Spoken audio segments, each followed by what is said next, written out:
Right, it's the 20th of February 2006. We're at the Institute. What do we call this place? Imperial College, London. Imperial College, London, and it's a cold day outside. Not that that's of any consequence, although the sun is trying to break through. I'm in the company of Nancy Curtin and Roger Woledge, who is the subject of our oral history interview. Okay. Okay, so we'll start. Okay, Roger, now the idea is to talk about your career as a scientist. Maybe you could start by telling us how you, or what brought you into science. Yeah, okay. So I went into science because I was encouraged to do so by my parents. My father was a professor of French at University College London, and both he and my mother were very keen that their children should receive a scientific education because they never had a scientific education, and science was very fashionable when I was at school in the 1940s. I was born in 1938, so in the 40s and 50s was when I was at school, and one could choose in a grammar school of those days. I went to a grammar school at Amersham, which is still there. It's called Dr. Challoner's Grammar School. It's an old foundation. Been there since 16-something, and it's still there. I went to that school, and at that school you could choose to do science or not to do science when you were, I suppose, 14 or something. My parents were very keen that I should choose to do science, so I don't think I was had any particular idea what I wanted to do, but that was their idea. They had a similar influence on my sister, who also became a scientist. So I did that, and I studied A-levels in chemistry, biology, physics. Another choice you had to make was whether to study either biology or mathematics in those days. And I chose to do biology, I think, because I liked horses. And I think by then I'd developed an ambition in life, which was to become a vet. And I probably was 16 or something at that stage. Can we just stop for a minute? So going back to did you have any outside school activities or interests that, looking back to away from the academics, that sort of pointed towards biology or natural history or... Yes, I mean, my parents were very keen naturalists, and so amateur naturalists, and they knew the name of every bird they ever saw, or if not, they would look it up, and they knew the name of every flower they saw. They would go for country walks, and they sort of prided themselves on knowing every flower and every bird and that kind of thing. And so you and your sister went along on these... We went along on these hikes. My sister became very keen on specializing in flowering plants, and in fact she became a botanist. I became interested in non-flowering plants, mosses and liverworts and things like that, which at one time I knew quite a bit about. But so there certainly was a sort of amateur naturalist thing, and I read books like that. So is there a series of books called The Amateur Naturalist or something? There's a series of books published by Collins. You probably know them. Martin, you know them better. I only know the Oxford Book of Wildflowers and all the other Oxford yes, books. Well, there was Clapham, Tooten and Warburg was the book, and it was very systematic. Everything had to be looked up in a key. So you would study under a lens. You would dissect the flower and open it up, and how many of this has it got, and how many of the other thing, and you look it up in this book. And you actually did that? Oh yeah, we did this. We would Okay. we would get plants on our walks and go home, and then in the evening we would do this. Did you have a microscope or anything? No, we had a lens. We just peered at it with a lens, and.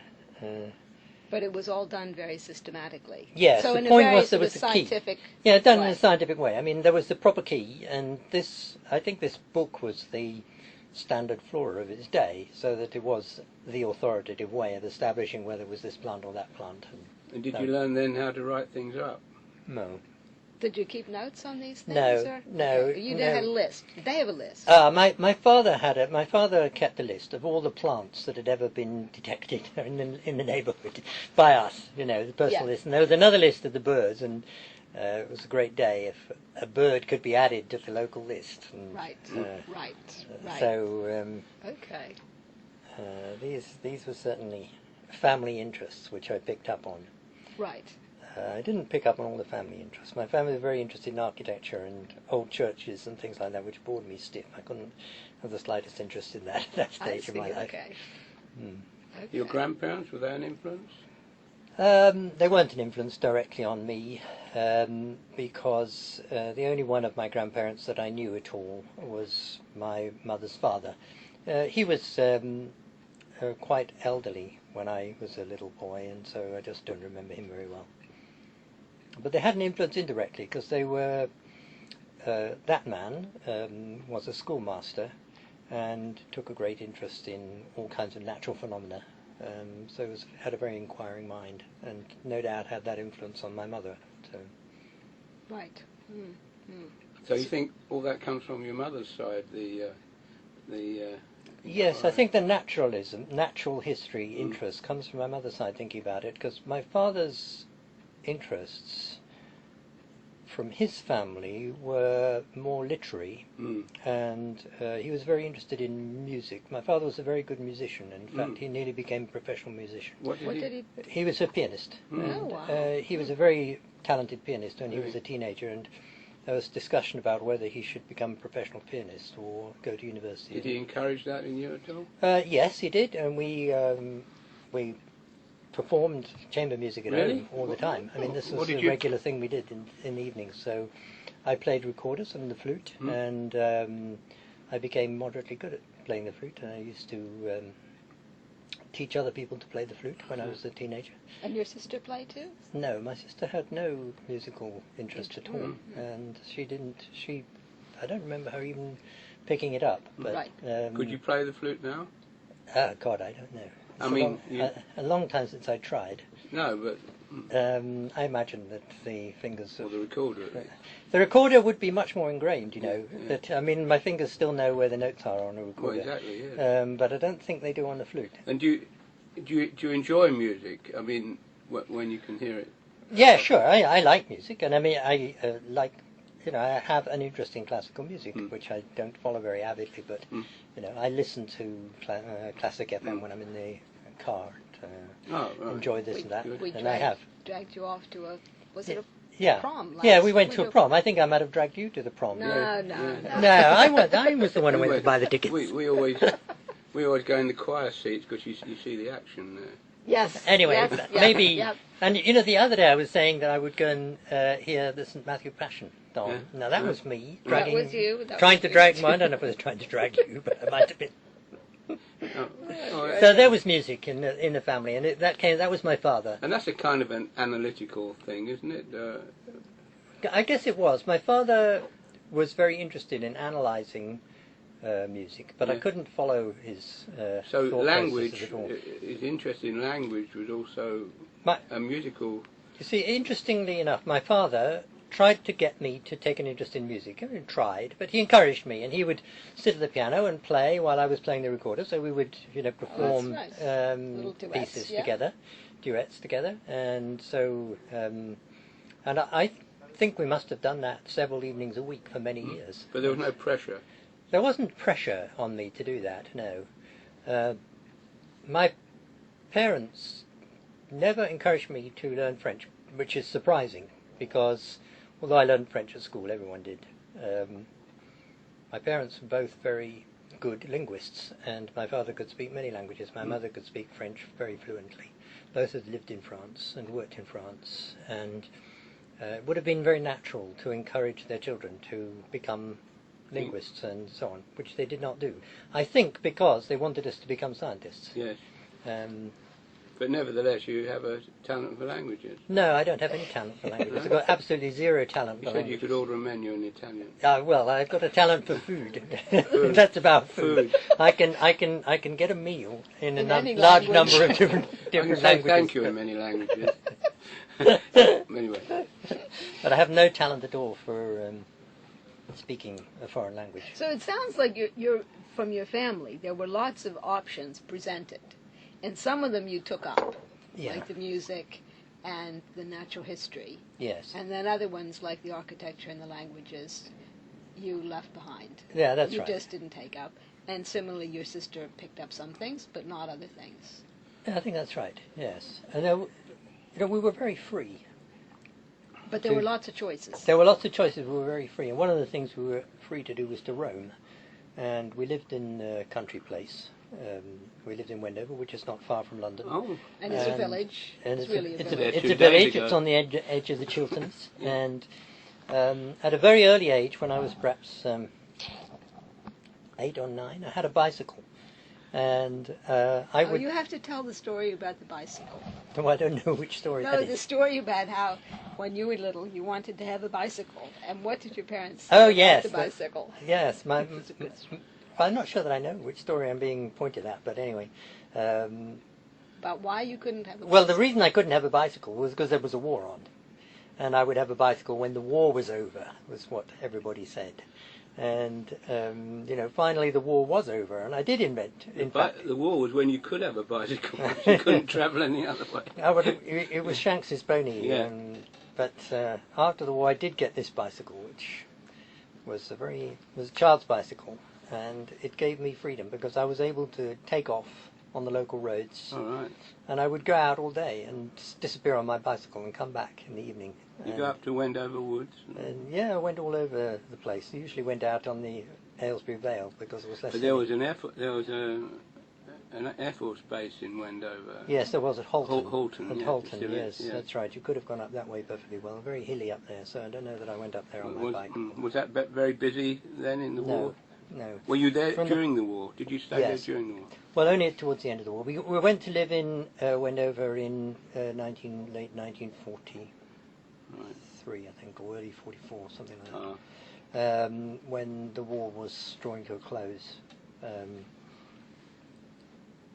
So, in the time when there was a lot of bombing and so on, we were evacuated with the college to Wales. So, we lived in Llanfairpwllgwyn near Bangor, where University College was. University College, well, the departments were spread out in various places, but the French department went to Bangor. Yes. You get good exercise there. Yes, well, we did. We walked up the mountains there, so that was good. Anyway. Were you influenced by Wales? Oh, I had a nice time when I was in Wales. Yeah. They tried to teach me Welsh, which didn't work. Maybe that's what Maybe put me that's off. what put you off, yes. Because when I was at primary school, I had to recite nursery rhymes in Welsh. Yeah. So you started to primary school in Wales, did you? Yes, I started my education in the village school in Wales. Right. Yeah. Yes, that's right. And every day you had to do some Welsh and some English. They say diolch yn fawr. I was very resistant to learning Welsh. I think I didn't know what was going on, and probably put you off for life. It put me off for life, and I've had the feeling all my life that I don't know what's going on. And you think people are speaking in tongues? Yes, I think they're speaking in tongues. It probably goes back to the fact they were all speaking Welsh. Well, when you got out of your pram. Yes.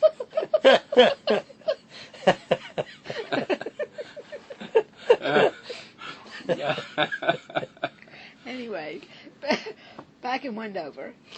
Yeah, back in Wendover. So we're discussing why I studied various things. So there I was at school.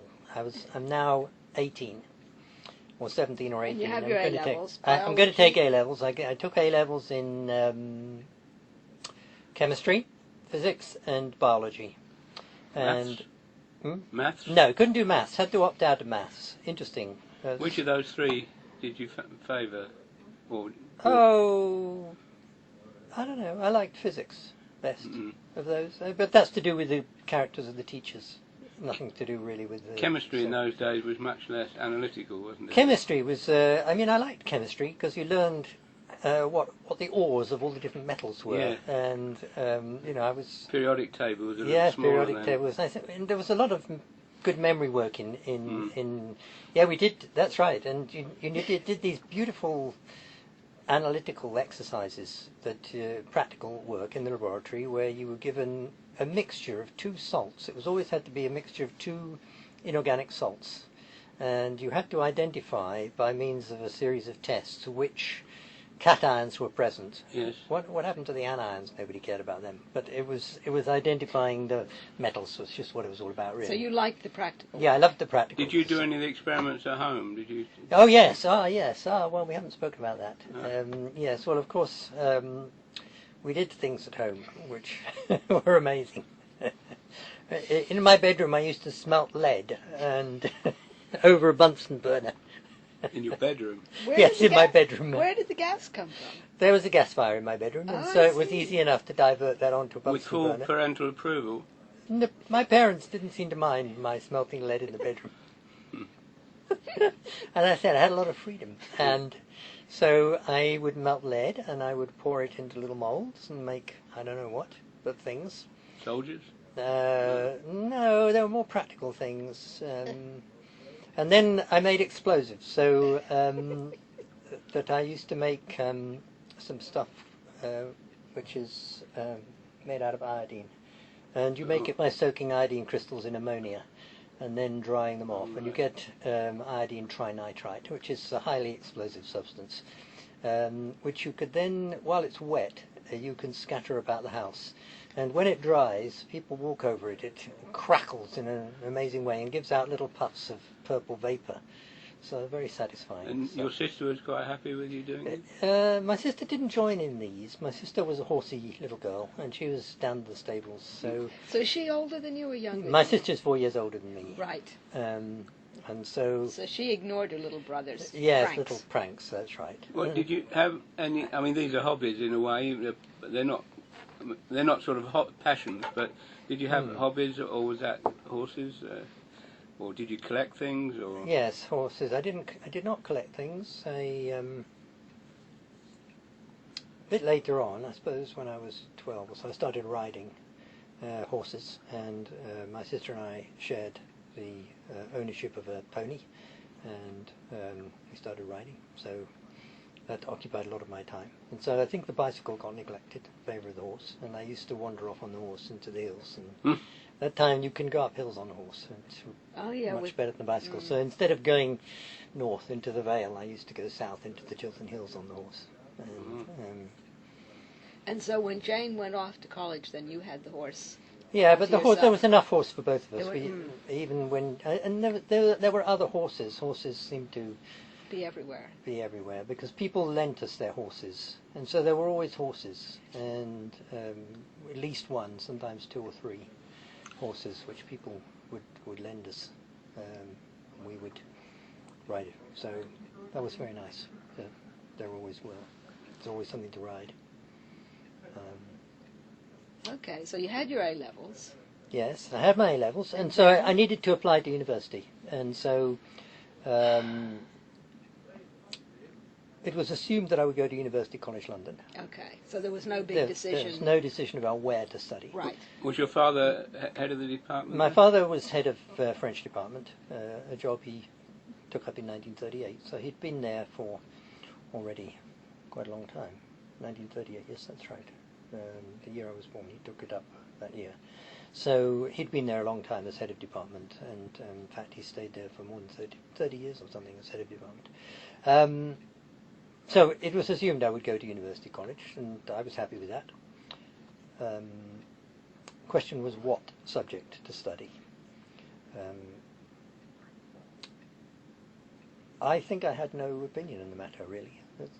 And my father asked various people that he knew, other heads of department, what is a science subject that my son might like to do. He's got biology.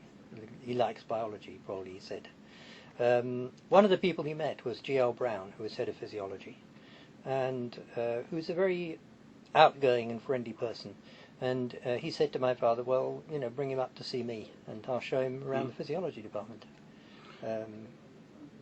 which duly took place. Did you have any idea what you would do after? Did you have No. in mind you might be an academic or do an industry or? I had no idea Teacher. whatever. Right. Well, I'd forgotten. I think I suppose. Why wasn't I being ambitious to be a vet? I don't know. Ah. But I think I was drifting along in a pleasant sort of way and not caring too much. And I wanted to do something that would be interesting, but I don't think I looked beyond that in the slightest.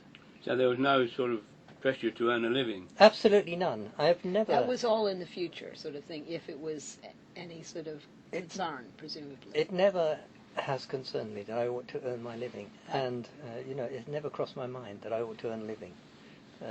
Until recent years, people have pointed that out to me. So you went along to UCL. I went along to UCL and saw GL Brown. Can you remember this interview? Yes, very vividly, because GL was a very nice person, and I was a very shy teenager, and found it very intimidating to talk to academics. But he put me at my ease and encouraged me in a very nice way. He took me into the lab, showed me experiments that were going on, no doubt involving dogs and the sympathetic nervous system, and explained everything to me. I don't actually remember the experiment or what, but I do remember that I got some inkling of his enthusiasm for it, and I got some inkling of what was being investigated. I suppose he managed to relate that to the bit of biology that I knew in some way. Right. And so that seemed like that was a nice subject, and he said that if I applied I would be accepted into their course. So I think you did have to fill a form in, and so I filled a form in, and sure enough I was accepted into the course.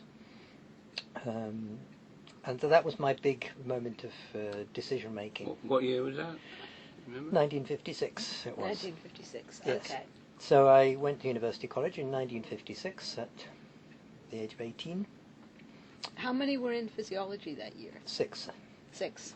Really? 6 people in physiology. I wish I could remember how many there were in the medical year. We studied physiology alongside But the medical the total students. class then was much larger. Oh, it depended what you were doing, I suppose. Well, I mean, in the first year we followed the medical physiology course. And I think there were 38 people in that class, but I'm not sure that I remember that correctly. Who were the key teachers that you remember? The key teachers, Otto Hutter, gave lectures that were interesting, absolutely. Jim Pascoe was not there the year that I entered, because he was on some sort of sabbatical. Probably in Australia, was he? Or, no, he went to Scandinavia, didn't he? Oh, of course, he went with Granit. He was with Granit, that's Yeah. where he was, yes. So Otto Hutter is the one I remember. GL Brown gave quite a few of the lectures. And there was another guy whose picture, I can remember the face Michael on. Daly, was he there? He was there, but we didn't encounter him. Was he there? Well, Hugh Davson was there. Yeah. Occasionally saw him, but not much as a teacher. Grace Eggleton was there. I remember her teaching vividly, for not having heard a single word of it. Well, because of the volume? Yes, I was deaf at that time. I still am deaf, but at that time I had no hearing aid, and so I didn't hear the lectures very well anyway. Did the deafness come at that period then? Or No, I became mildly deaf at the age of 10 or so. Right. And I was not all that deaf at that time, but I did have some hearing impediment, and this contributed to the fact that certain lectures were totally inaudible to me. And one of and in particular, Grace Eggleton's lectures, I think they were inaudible to most people, but well, they used certainly to push the benches forward when yes, that's right. Later on, yeah. Yes, but I do remember. I think I went to her lectures, which is remarkable because I didn't go to everyone's lectures, but I went to her lectures. Must have got something out of them, and I remember her presence. It must be She had a remarkable presence. You knew she was in the room, even though you might not have been able to hear a single word she said. So that was quite interesting. And was Olaf Lippold, was he there? Yes, he was, and he certainly taught us. Don't remember much about that. Who else? Leonard Bayliss was there. He taught us in the third year. I don't think he taught us in the George first year. Dawson. George Dawson was there. The Huxley hadn't arrived at that point. Huxley was not there for a long time after that. Was A.V. there at that time? A.V. was there, and he was a figure in the background, but he didn't teach. He was retired already, so he didn't teach undergraduates. And which of the technicians? Charlie Evans? Charlie Evans was there, Reaney, and Beryl. Was Beryl there? Beryl and Reaney used to run the classroom. They were there from when you started. Well, certainly Reaney was. I wouldn't swear about Beryl. She might have been. But Reaney I remember. And Charlie Evans I remember. And who was the other chap? Terrorised the classroom. Of course, we had a lot of practical work. And this sticks in your mind, actually, more than the lectures, because we followed the first year medical course. And the first year medical course had a weekly practical in physiology. And so that went on for 2.5 terms. There must have been 25 or probably 25 practicals through the year. You must have done anatomy with J.Z. Young. No, because we didn't do anatomy. Oh, you didn't? We didn't do anatomy, so why not? Because Or we were doing physics. We did physics and chemistry, yes, and German and French, oh, yes, which we had to study, and physiology. And physiology. Did you do any biochemistry or chemistry at all, or? Chemistry we did. Biochemistry. Oh, yes. Biochemistry. We must have done some biochemistry. I can't remember doing biochemistry. Well, I don't know. There was Maybe a great sort of schism between these subjects. Well, that's true. Maybe we didn't do any biochemistry. Could it count for why I don't know? These were called ancillary subjects. The chemistry and physics were ancillary subjects, and you had to pass them. 2 years of chemistry, 1 year of physics. Did you have a choice between chemistry and biology? No, you didn't. Well, I didn't get any choice. Oh, no, you wouldn't have done biology as a separate subject. No, you wouldn't. So it was physiology was the main subject, then chemistry was the sort of next one down you had to do for 2 years, and then yes, physics you only did for 1 year. Yes. And yes, I can remember. We did practicals every yes, week in all 3 subjects, and so you had like the chemistry lectures in the morning and yeah, practicals Charles in the afternoon. Charles Vernon would have been there then, wouldn't he? Yeah, he was, but he wasn't the person who taught us, no, because ancillary teaching was yes, sort of in the hands of lesser Lesser. beings. The person who taught us physical chemistry, I might almost remember the name of, but he was very good.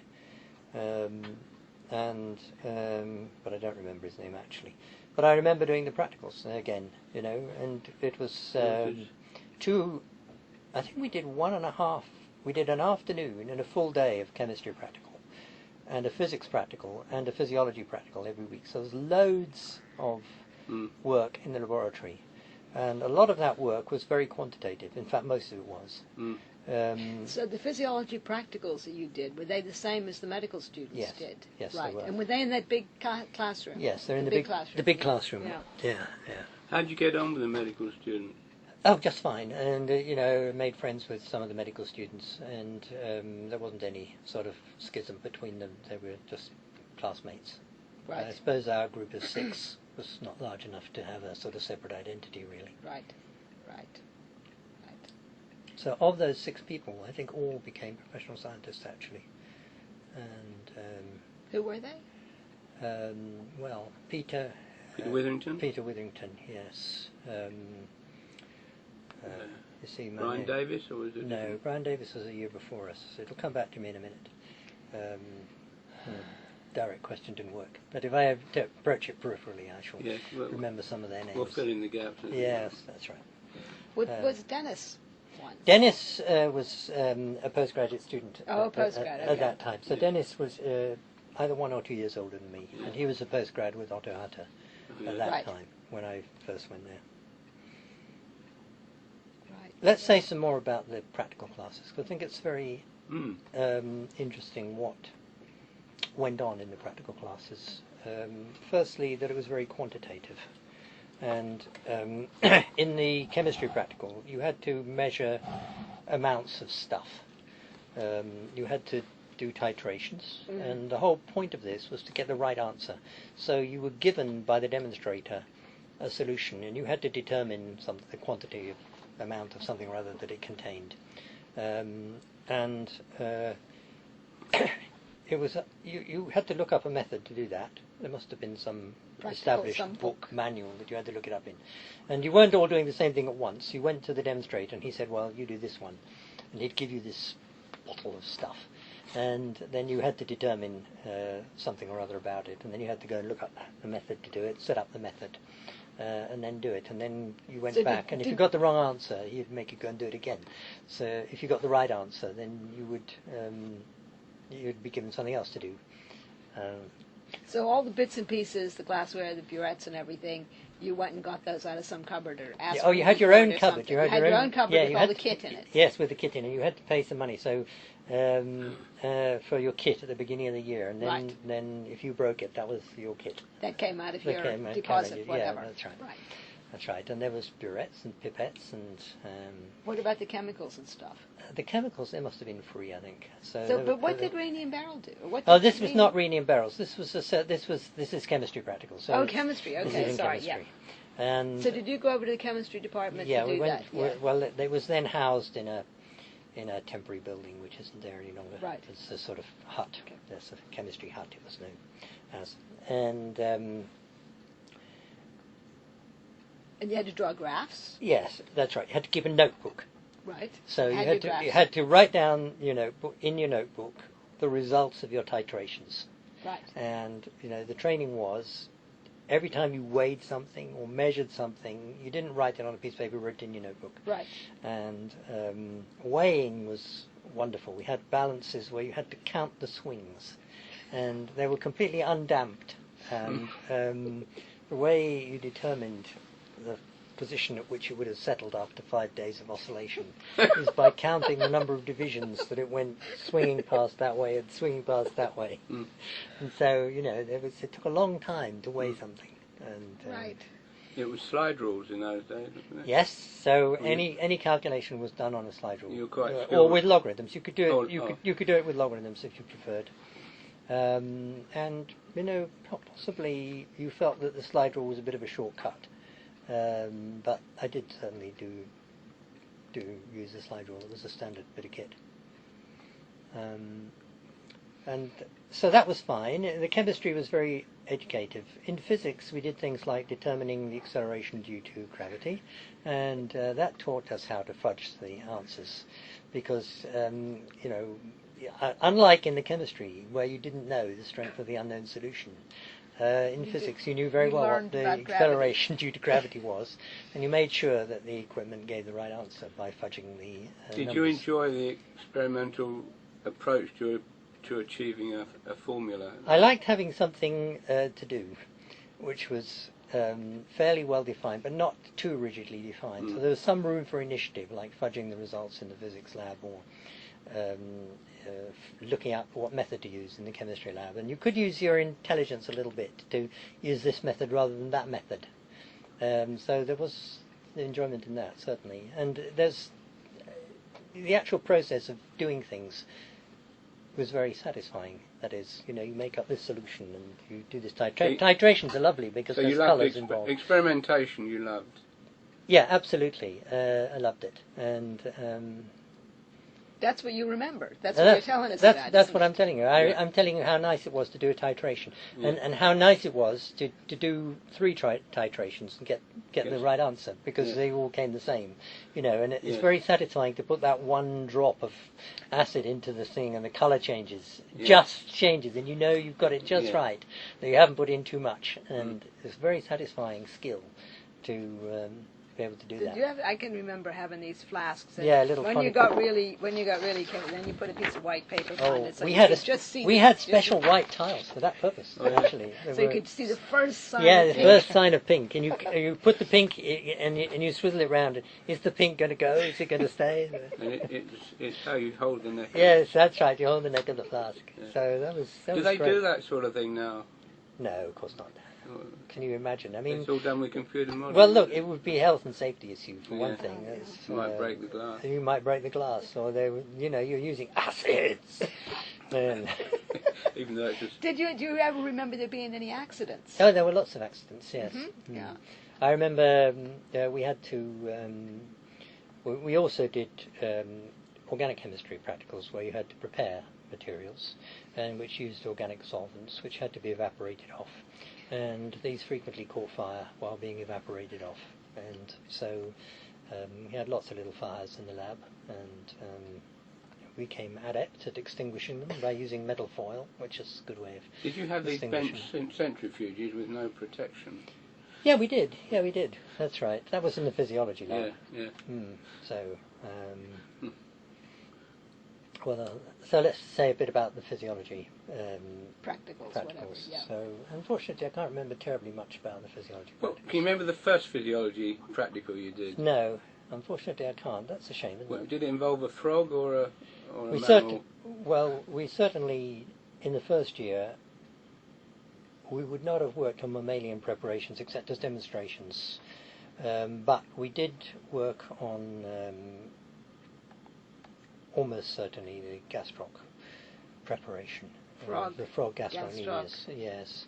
Sciatic gastrocnemius, or possibly just a whole gastrocnemius. Unfortunately, I can't remember that. Was Bernard Katz Bernard Katz was in University College at that time, but again, didn't encounter him till the third year. So because he was off in biophysics. He's in biophysics department, right. Which is none of the other biophysicists people there, like like Paul Fatt and Gertrude Falk were there in their separate department, and Milady maybe not there yet. Not there at that time, I think. Niedergerke?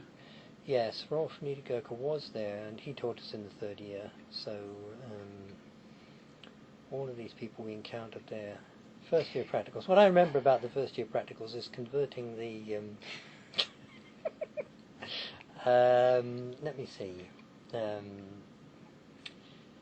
This is a strength duration curve, that's right. And the point of this experiment is to determine stimulus strength required to elicit an action potential in a nerve as a function of the duration of the current. And in order to vary the duration, you had a piece of apparatus which consisted of two switches, which could be mounted a variable distance apart, and a strong spring, which was a metal leaf spring, which could be released on a catch. And when you released it, it rapidly crossed these two switches, knocking first one and then the other, and thus generating a duration, a known duration of stimulation. And you determine whether that stimulated or not by having... And this was a nerve muscle. It would be a nerve muscle preparation, and so the muscle would either twitch or not twitch, and you determine that by looking at a smoke drum on which the chymograph. So smoking drums is also a skill you learn. Yes, I learned how to smoke a drum, that's right, and I remember setting fire to my hands with benzene, so it was very painful. And anyway, getting back to this strength duration, having done the experiment, I then decided that this spring could be modified to launch projectiles across the laboratory. So we had some hypodermic needles, and we put plasticine on the back end of them and put them on top of the switches so that they were caused to move rapidly across the lab when the trigger was pulled. So you were not a passive member of the group then? Where was your demonstrator at the time? Or were they cheering you on? I think they probably turned their back. Anyway, it wasn't terribly successful at making these projectiles go, I have to say, because they didn't go point forwards, because they didn't have any flight, didn't have any feathers on them. So, but after a few trials in which we tried to modify this behaviour, unfortunately the spring broke. So managed to get the weight of the projectile such as caused some nasty thing to happen to the spring. I think Len Shaw was another technician. Len Shaw was a technician, yes, at that time, that's right. They had a separate laboratory that Len Shaw was in charge of. So, all right. But it wasn't the end of your scientific career, breaking the spring. No. Somehow that resolved itself. Yeah, I can't remember what happened then. I probably ran away, expected what happened. Well, the proper punishment was to send you away until you got it to work properly. Oh, dear. Yes, that would have been good. But, all right, but anyway, I survived all of these things, and I had a lot of enjoyment in sort of the day-to-day activities. I didn't learn any science that I can particularly recall in the first 2 years. But you must have learned how to do a lot of experiments. I learned how to do things, and I was able to, and had a very good memory. So I went to the lectures, and if I didn't understand the lecture or didn't hear the lecture, I would look it up in the textbook, I was reasonably assiduous at that. And, for example, we had a course in thermodynamics, and it was all done by the lecturer writing certain equations on the board, and I copied them down from the board. I didn't understand what they were about. I still don't understand what they're about, but I learned them off, and I was able to reproduce them faithfully in the exam, and I got 90% in the exam. And that was entirely memory work, with absolutely zero understanding of the subject. At that time? At that time, yes. I mean, the subject, I found that sort of quite interesting, because I knew the equations must mean something, but nobody discussed what it meant. It was a formal bit of teaching. And the chemistry was a bit like that too. This is the structure of this compound. It can be prepared in this way. And not much effort was made to systematize that. Although it didn't show you didn't understand like the symbolism of the mathematical expression. No, I understood Did you that. understand what it was? I understood the symbolism of the mathematical equations, and I could see how, by algebra, you could derive this one from the earlier ones. But what was this? What difference it made, whether it was free energy Yes, or entropy or enthalpy. I mean, what were those concepts? And this is a traditional way of teaching thermodynamics, actually, but it is also fairly typical of a style of teaching which was not uncommon then, and physics was taught in a similar way. And I did not find, was not critical of that. I accepted that because a lot of my education had been in terms of, you learn this. The physiology had much more logic to it. When they're talking about the way the circulation is controlled, it meant something to me. I could understand the concepts of pressure and flow, and the equations that were used were explained in a way which they meant something. But physiology was, say, building on the fact that you understood pressure and flow, which presumably you learned about in physics in this rather abstract way. But you see, I think that, well, I think the two of them got together because, I think if I hadn't been doing the physiology, I would have had much less idea about what pressure and flow were than if I'd done the physics. If I'd done the physics on its own, and it would have been the same as the thermodynamics. There would have been nothing to relate it to. But that's good. So third year. So you third year physiology. Year 1, year 2, passed all your exams. Year 3. Yeah, year 3. I actually got interested in science when I was in year 3 physiology. It was the first time I actually personally was interested in it, other than, it passed the time. So you remember this as a turning point? Yes, it's a complete revelation to me. What happened? What triggered this? I don't know, but either some neurons joined up in my brain, or somebody said something to me which interested me, or some combination of those things. But over the period of a few months, my attitude to study completely changed. And of course, you're studying in a different way. We were studying in a different way. We did not read textbooks.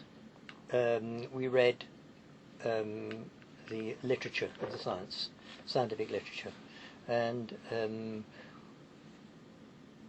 this was now just the 6 of you doing physiology, working together. Yes, and but there were some other people, because there were people doing intercalated BScs, medical students doing intercalated BScs, so there must have been a dozen in the class altogether. But fewer than before. Yes, fewer than before. So we were in a smaller class. We were being taught in a different way, because we were certainly being taught from the original literature. We were expected to go to the library, read the original papers, and be able to talk about those in seminars and write essays about them. And we had the impression that we were being taught about things which were sort of hot off the press and exciting.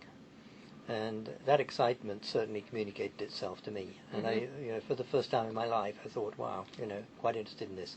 I'd want to sit up late and read the latest whatever about it to understand it. Now, we had choices in the third year. I can't remember what they were, but one of them was to do biophysics, as it was called, or not to do biophysics. I think you had to do circulation and respiration. That was a compulsory course. Right. And then you could do biophysics or not. I don't know what the alternative would have been. and then you did one more unit, which in my case I did something that was, I think it was endocrinology, but it really consisted of Leonard Bayliss and what's her name? Grace Eggleton teaching us, and Right. they taught us about antidiuretic hormone. I remember that was. Did they teach you as a couple? No, they didn't. They taught us as a double act more. There was, either one or the other was there. They were both highly entertaining, and if you got close enough to Grace, you could hear what she said. It was a bit different from a lecture, and we did practicals on urine flow and things like that, which they supervised. And was the teaching such that you say were doing just biophysics for 6 weeks or something that's like right. that? You did 6 weeks, and in those 6 weeks, we did biophysics. 3 weeks was muscle, 3 weeks was nerve. And so the 3 weeks on muscle we did was taught by Wilkie and who else? Brian Jewell, probably, who was Wilkie's PhD student at that time, was contributing to the teaching. And the person doing a lot of the teaching on the nervy part of the course was Rolf Niedergerker. Right. So those are the people who taught us. So who were the really most effective teachers, do you think? Were they? Or inspiring teachers Inspiring, or yes. whatever. Inspiring teachers. Well, Doug was certainly an inspiring teacher. Rolf was very inspiring too, and he was very interactive. Yeah. He got us involved in dialogue a great deal. Uh-huh. Yeah. And certainly Doug did that. And the practicals we did were very good. We studied, what did we study? End plate potentials, microelectrodes, end plate potentials. And we studied the active state curve, as it was known in muscle, which is something to do with stimulating intervals, but it's a subtle experiment that you do with stimulating muscles and releasing them in various ways, so that was very satisfying. I mean, these things all satisfied my itch for quantitative information. That's what I remember about them. That's the thing that was stimulating about them, was that you plotted a nice graph and you draw some conclusion from the graph. Did you get from those practicals an appreciation of how you had to do it skillfully in order to get the right answer or something? Or maybe you already felt that, or already appreciated that? Because these don't sound like they were particularly easy. No, they weren't. These are experiments that I think even today we'd think of as quite advanced experiments to set up in a practical class and get them to work. And get them to work, and they did work by and large. So I probably underestimated the amount of pre-preparation that had gone into these by the people teaching it, so that they did work. But also, I certainly felt that we could feel proud of ourselves for having got this going. We worked at it a lot. I mean, it wasn't a sort of 2 to 5 practical class. You worked then in the evenings. So if it didn't go well the first time, you did it just again. Yeah, you'd work long hours. The demonstrators would stay there. You'd get it done, and you would work at it until it worked. And certainly there were factors, sort of dark forces of evil, which would wreck it on numerous occasions. But still, there was a commitment to get a it commitment done. to getting done, and it was sort of team effort. You would work. Or practicals were mostly done in pairs in physiology. We had a partner, and the two of you and the demonstrator would work together, and you'd be in competition with the other little groups. And so there was a lot of group ethos about doing the practical work, which probably contributed to it. I still have my practical notebook from this is 1959 now. I still have the practical notebook, which I get good marks. Yeah, I got good marks, and I occasionally think of throwing it away, and then I look at it and I clutch think, it and I clutch it to me. I think, hey, that's rather nice. Look at these nice graphs I drew. Do you look in and think, how beautiful my handwriting was? Well, I do think that. I do think what a nice practical notebook. You could create things then, couldn't you, with your hands? Yes, that's right. It was accepted. I mean, it was very. You would draw a graph, and you would use a ruler and a pen, and it was a piece of craftwork and a very nicely sharpened pencil. That's right. Yes, that's right. So did you get interested in muscle? That was one of the things. So one of the things I do remember is discussing with Wilkie the thermodynamics of muscle contraction and the fact that the usual definition of efficiency, that is to say the ratio of heat plus work, is not constrained to lie between 0 and 1, and therefore should not properly be called an efficiency. Now that was an application of the thermodynamics I learned in year 2. Right. In fact, did I recognise that? I don't know, but you could dredge it up anyway. I could dredge it up, and you know, I was pointing out. I can remember that I, as a student, was pointing that out in the practical or in the discussion, that value was not constrained and that it ought to be. And I remember Wilkie agreeing with that and saying that that needed to be recognised. That was Was that a revelation to him, or no? I'm sure Wilkie was well aware that that was true, but the fact that you could dredge it up, yes, showed that I was putting the pieces together, and that gave me some satisfaction because I could see that I was putting the pieces together. And I remember in my first year I got very exercised about the difference between diffusion and bulk flow, and this is to do with the permeability of capillaries. Right. And now, why is it so very important? I can't remember now exactly what the argument is about, but it's certainly about experimental tests of the Starling hypothesis. And the Starling hypothesis is that the balance between inflow and outflow across capillaries depends on the balance between the colloid osmotic pressure and the hydrostatic pressure. And at issue here is whether you can get bulk flow caused by osmotic pressure. And hydrostatic pressure, of course, will cause bulk flow through a hole that is large compared to the size of a water molecule. What kind of flow is caused by colloid osmotic pressure? It's not obvious that it will cause bulk flow with a shearing of the water molecules as they go through the hole. I mean, actually, it's now known, it wasn't known then, I think, but it's now known that it does cause that. But if you think it doesn't, and you think about the mechanism, you can well persuade yourself that it doesn't. You have a dilemma because you can't get an equilibrium across the membrane which is independent of the size of the hole. Because if you change the size of the hole, the position of equilibrium between the colloid osmotic pressure and the hydrostatic pressure would change because the type of flow that the two forces could cause is different.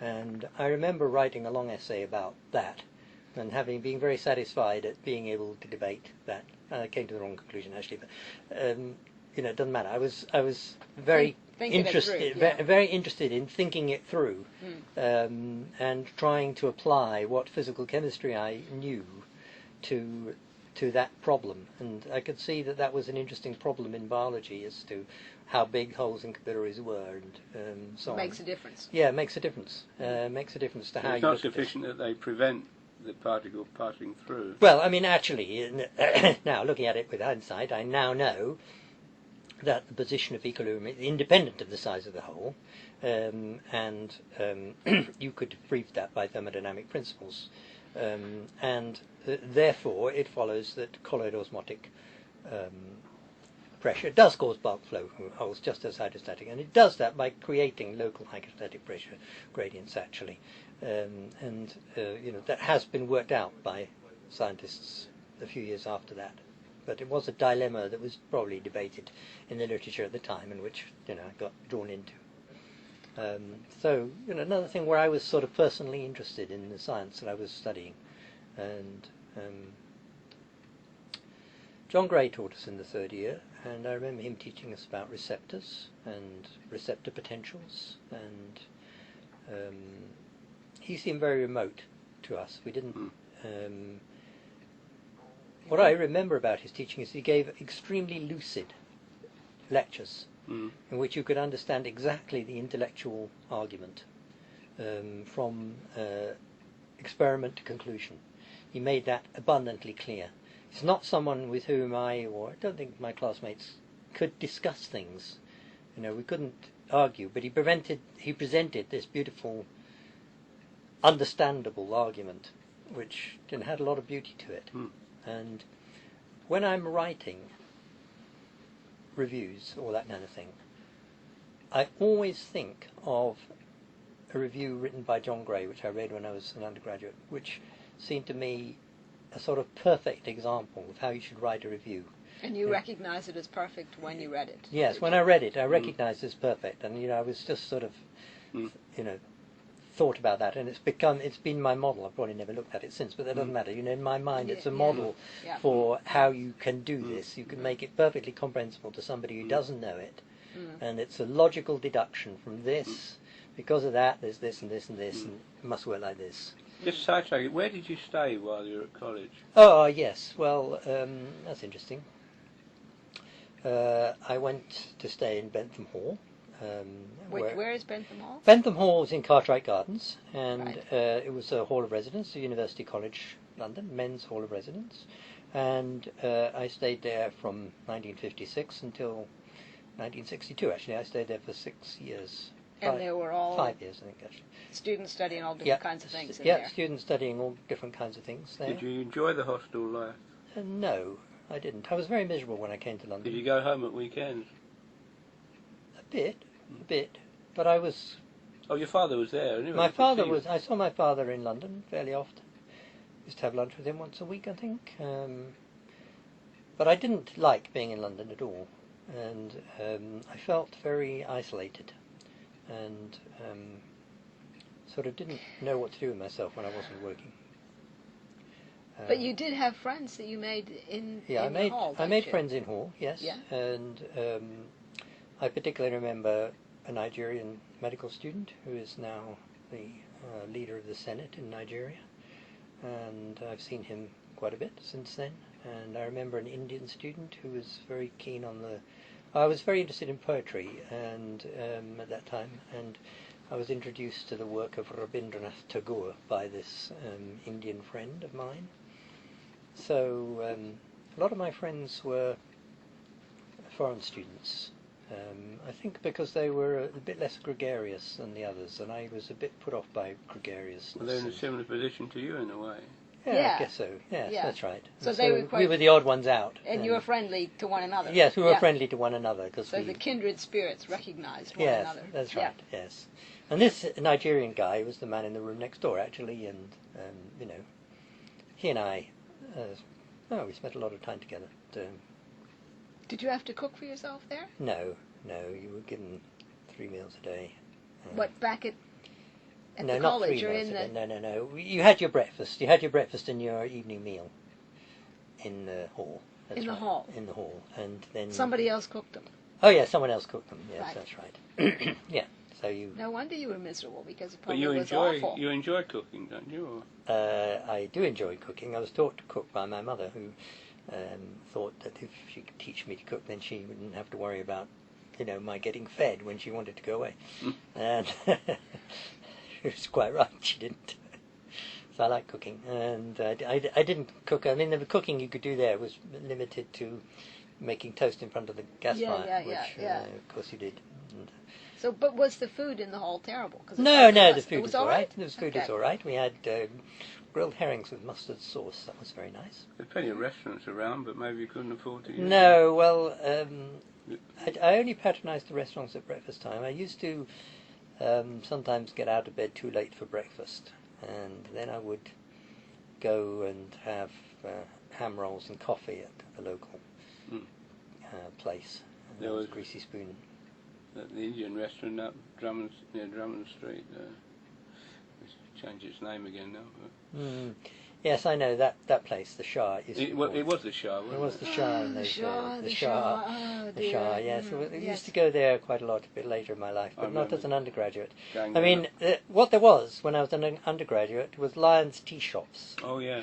And now this is to do with appetite, but at the end of practical classes, the physiologists usually used to go to the Lyons tea shop, where I used to have double Welsh rarebit, which was very nice. And where was the Lyons tea shop? Lyons tea shop was in Tottenham Court Road. In Tottenham Court Road. Yes, Gee. that's right. Well, was it just at the corner by Oxford Street, was it? Or was it? No, There were several no, of them, weren't there? there were several, and this one was quite a bit further north, on the west side of Tottenham Court Road, fairly far north. And anyway, this was it. And so we'd go there. I suppose that was 5 o'clock, and have your tea. Have our high tea, and then would stagger back to hall for this 7 o'clock dinner. And I see. which was always a 3-course meal. Soup. We used to have soup. Bread soup they used to make. Bread soup sounds horrid, but bread soup's all right, really. Followed by, a roast and 2 veg, and then an apple pie or something like that. Yeah, with custard on top. Yeah, with custard, of course. That was good, wholesome food. Yes, Right. yes. We better move on academically. Oh, you think okay, we so have? now- Yeah. Well, Okay, now How you we do? finished your first degree. right. Food I have eaten, yeah. This could go on all night. Yeah. So you finished your first degree. Yeah. Now, what happened next? Okay, all right. What happened next? I was called into his office by G.L. Brown, who said,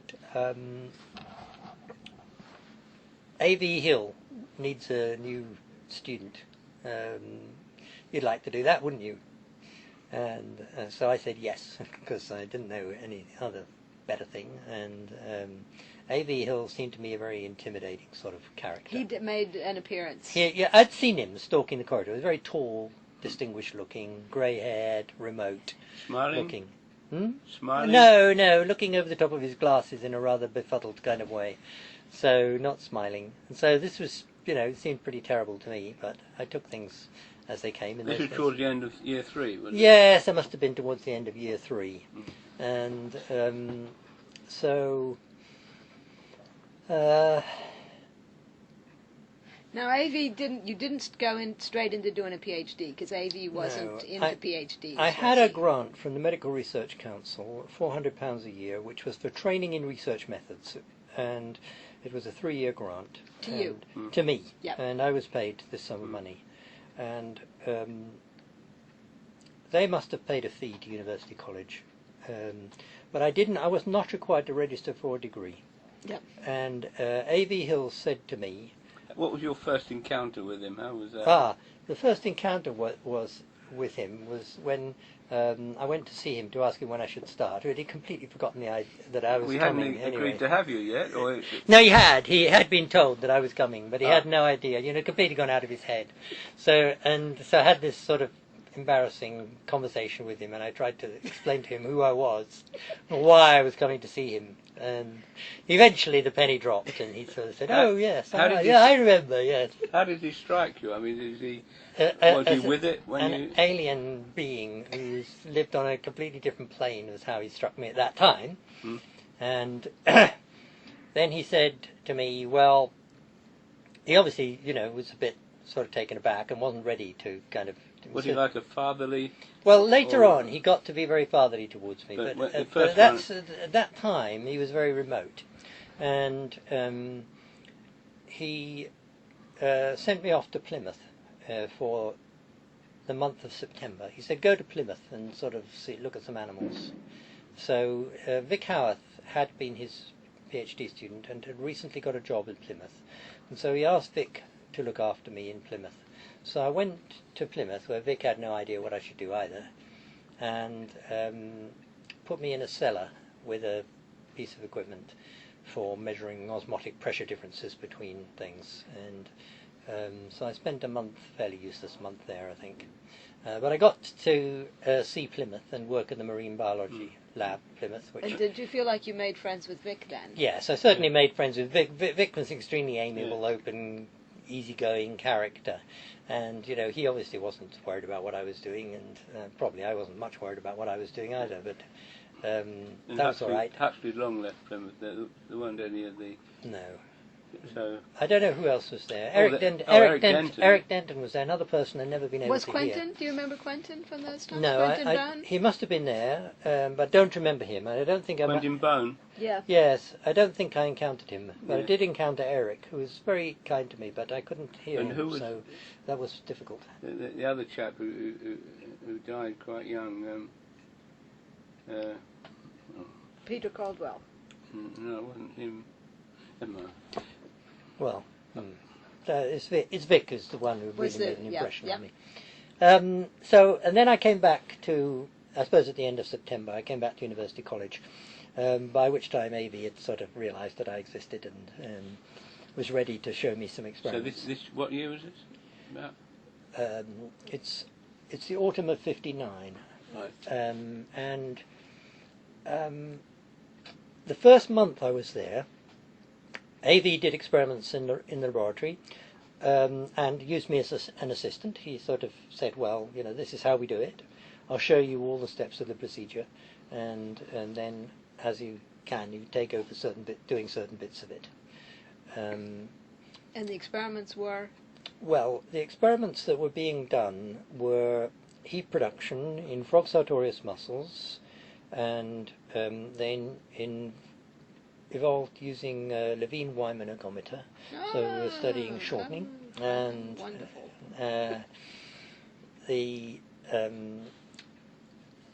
I think AV had decided that he wanted me to work on the thermoelastic effect, Right. which is the heat that comes out in a muscle when you suddenly change the force in it. And the Levine-Wyman ergometer was there in order to allow the force to be changed quickly, without dissipating work in the muscle. So if you suddenly let the muscle go, all the work stored in elasticity becomes heat, which stops you seeing any more reversible effect, which also exists. Was AV skillful with his hands? AV, At that time he was old then. AV was quite old then. I mean, we ought to calculate how old he was. I don't know at the moment. But we can work that out. Yeah. He was retired, and he must have been in his 70s, I think. Was he skillful with his hands? Yes, he was reasonably skillful with his hands. I mean, for a 70-year-old, I think probably remarkably so. He did the dissections. He didn't use a microscope. He never used a microscope. No, he used a microscope to look at the thermopiles sometimes, and but Not for dissection. Not for dissection. He used a pair of magnifying spectacles, and he would only dissect when there was a bright light coming in through the window, because the dissecting light that we had, sort of arc light, sort of more or less cooked anything within half a mile, and so that wasn't a very good tool for. Well, at that side of the building, that was the morning, wasn't it? Well, the lab faced south, so we had sunshine for quite a large part of the day actually, and the building had been built to take advantage of the natural light, and so the windows were extremely tall, and there were a great many of them, so very well lit laboratories actually. And so I became adept at running the experiments, and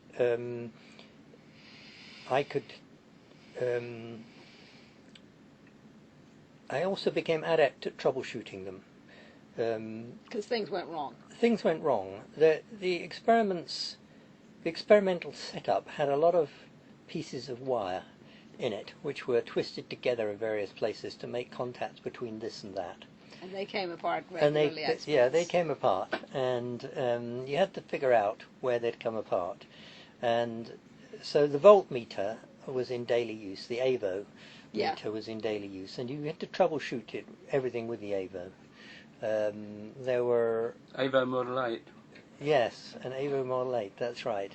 And you had electronics. The electronics were in open racks with 400 volt lines on them, which if you put your fingers in, you receive painful shock from.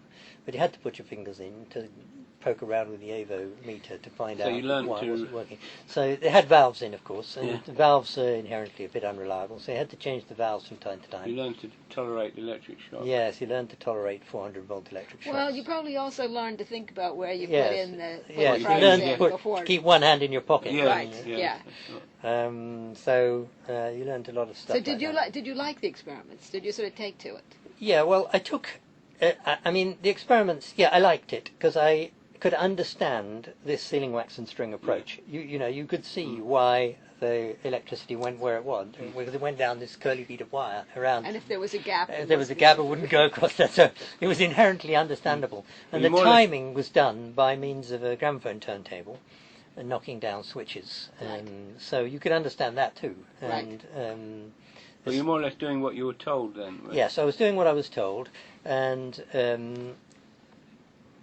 also I was shown the way to work out the experiments. So experimental results were accumulated by taking a photograph of an oscilloscope screen and the oscilloscope screen had a rastered display on it with a time base going many times across the screen, and the oscilloscope brightness was modulated at 50 hertz, so that you had 50 dots on the screen for every 1 second. So you had your time. timing from that. Yes, you had your timing from that, and photographs were taken on pieces of photographic paper. About what size is that? You know, About 4 inches square. yeah, something like that. And these were developed in the laboratory. The laboratory was blacked out. You take an observation, you develop it then and there, and then you have this piece of white photographic paper with black dots on indicating this. And while it was wet, you would hold it up to the light and decide what had happened, and think what to do next. Think what to do next. Right. So there was a lot of feedback there, and then overnight the paper would be dried, and the next morning the first job to do was to put that into a special rig by which you could prick holes through certain of the black dots, in the center of the black dots, and then with a ruler you would measure the elevation of the black dots against the baseline, which you did to 1/10 of a millimeter, and then you wrote that down on a piece of paper, squared paper, and A.V. was very interested in the process of measuring, and he examined the distribution of the last digit that you put down. So, and he would point out if you always put down 3s or 7s or 4s in the last digit. This was how he checked up on This you. is how he checked up that you were actually reading to 1/10 of a millimeter. Was he a good statistician? Well, he had an instinct for he's a statistics. good mathematician. I He was a very good mathematician. Yeah, He didn't superb, yeah. he didn't have a lot of statistical jargon in him, but he had the statistical concepts absolutely. Yeah. Was he creative mathematically? Yes, he was, and he's of course most famous for his mathematical creations and the so-called Hill coefficient, which is used in lots of fields of science to describe binding curves, is one of his mathematical inventions, and so is the force velocity curve, which is another mathematically inspired discovery which he made. Did he have many, because he was known for all the good works he did outside of physiology, was he involved in anything then? Well, he was, but I saw nothing of that. And his habits of work were that he would come in and he would do laboratory work with me, and then he would go away and he would work in his office and do these other things, and he kept sort of chunks of time for these different purposes. And he would have a chunk of time when he would come in the lab, and he wouldn't be in every day, but he would be there maybe 3 or 4 days. Was he sought after then? Did people want to visit him, Well, I think they did, but again, that was kept very separate from me, and so I was not part of that. After I'd been working with him for about a month, he went off on a visit to South America for two months, I think, leaving me alone in the lab, and said, well, I want you to sort of solve this thermoelastic thing. And so I was left alone to my own devices then, which was very good for me, because I then had to devise ways of making definitive experiments on thermoelasticity, which I did. And within a few months, in fact, I had found what he'd asked me to find, and that was published in the Journal of Physiology the next year, I think. So like when he came back, then did you sort of show him your results? I think, can you Yes. remember that Yes, you sort of yes, prepared yes. this summary of? Yes, I would prepare this. I mean, we had ways of communicating, and they were through numbers and graphs. And he was very interested in looking at the sheets, these pencil sheets on which numbers were written, and which a lot of calculation was done on those sheets, because, the essence of the research that we were doing was to get the most time resolution out of this we could, which involved a process which is now called deconvolution. And he had a method, he called it analysis. He had a method of doing that, which involved writing numbers on 2 pieces of squared paper and moving them with respect to one another, and then doing a calculation on the numbers which were brought adjacent to one another, and then moving it along and repeating the calculation on the next series of numbers. So quite a laborious procedure. You had to multiply as well as add up. Well, let's talk about adding up first of all. we used averaging. So in typically a record, an observation will be repeated on the same muscle fibre 6 times. And so you would have 6 records of the temperature change in the muscle. And you wanted good detail, so you would average those 6. So these measurements made from the dots on the paper, they were written down on the sheet of squared paper and then averaged. In those days I could average 6 3-digit numbers in my head, so I could very easily go along the line of numbers and average them, and I was very good at that. I can remember when I lost that ability, which was when I was some years later doing a lot of exam marking, and I was adding up the numbers in my head, and I found that the gears were slipping, and that I was writing down the wrong thing, and I never have been able to quite get that gear back so that it's completely reliable. But when I was when I was at that age, I could do this very easily, and so I was very good at that. And then came this procedure which involved the Trinks triplex. Trinks triplex is a calculating engine, and it could multiply and divide. And in order to multiply 2 3-digit numbers together, you have to turn the handle a number of times equal to one of the digits of one of the numbers. Well, first you set up one number on the keys on the front, and then you turn the handle a number of times equal to the first digit you're multiplying by. You shift the carriage along one, and then you turn the handle a number of times for the second digit, and then you shift along one and you turn the handle a number of times for the third digit. Quicker to do it in your head. Quicker to do it in your head. Well, I couldn't do 3 by 3 multiplications in my head quicker than that, actually. The Trinks triplex would also divide, and you did it by turning the handle in the other way, and when it wouldn't go another time, it rang a bell, so you went back one and shifted the carriage along, so it did a kind of long division by means of having a bell ring every time you had the shift position. That was a big day when that machine arrived. Well, that machine had been there a long time, and it was in fact probably war salvage, because those machines, AV was involved in gunnery research in the First War, and he did a lot of calculation at that time, numerical calculation. Quite likely this machine had come from that time.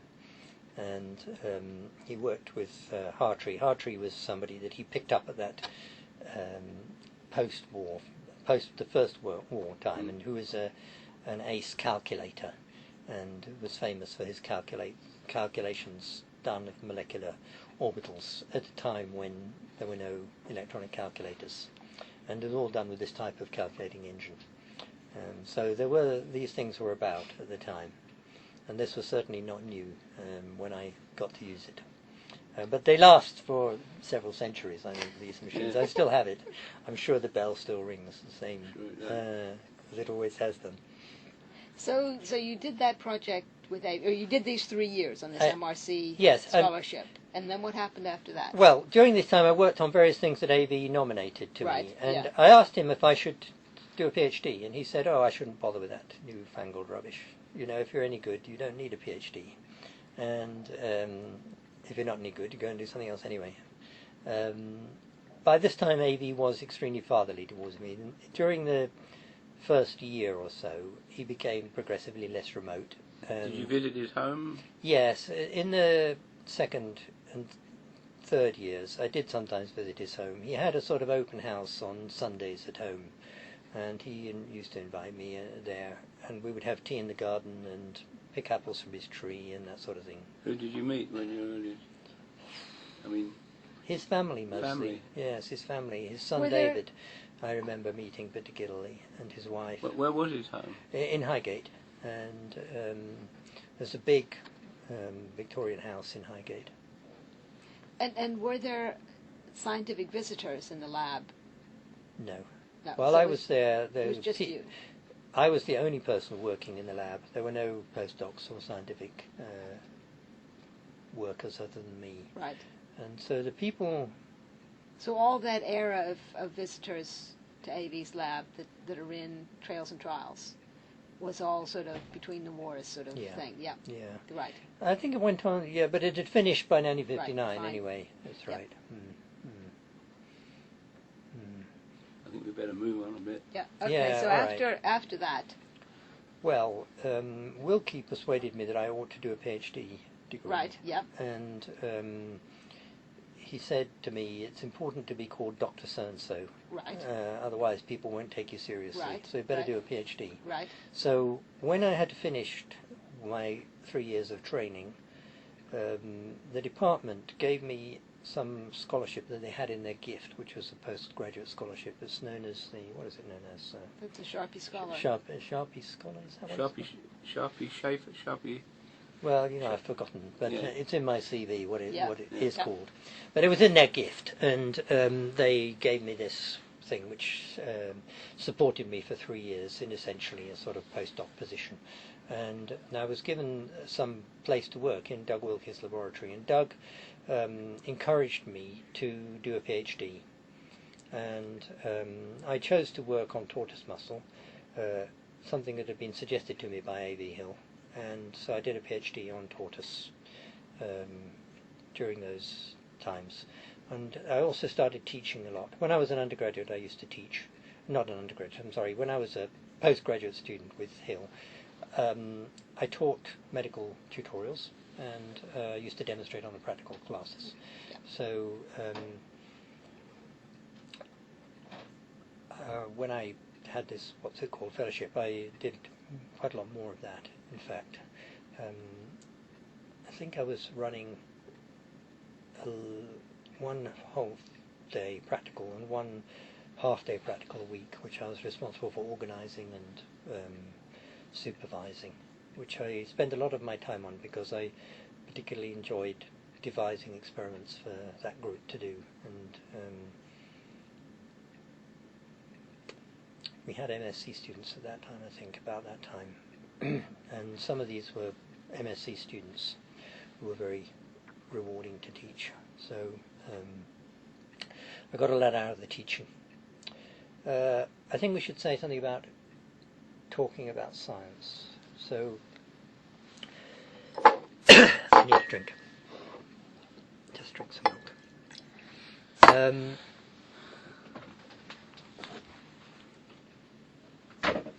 So after you finished this stint as, I think it was Sharpie Scholar, then did you become a lecturer? Yeah, I then became a lecturer, probably an assistant lecturer in physiology, and This would have been in the early 60s? well, it would have been, so if from 1959 to 62 I had this MRC grant. From 62 to 65 I had this, whatever it's called, fellowship, and from 65 onwards I must have been a lecturer in physiology.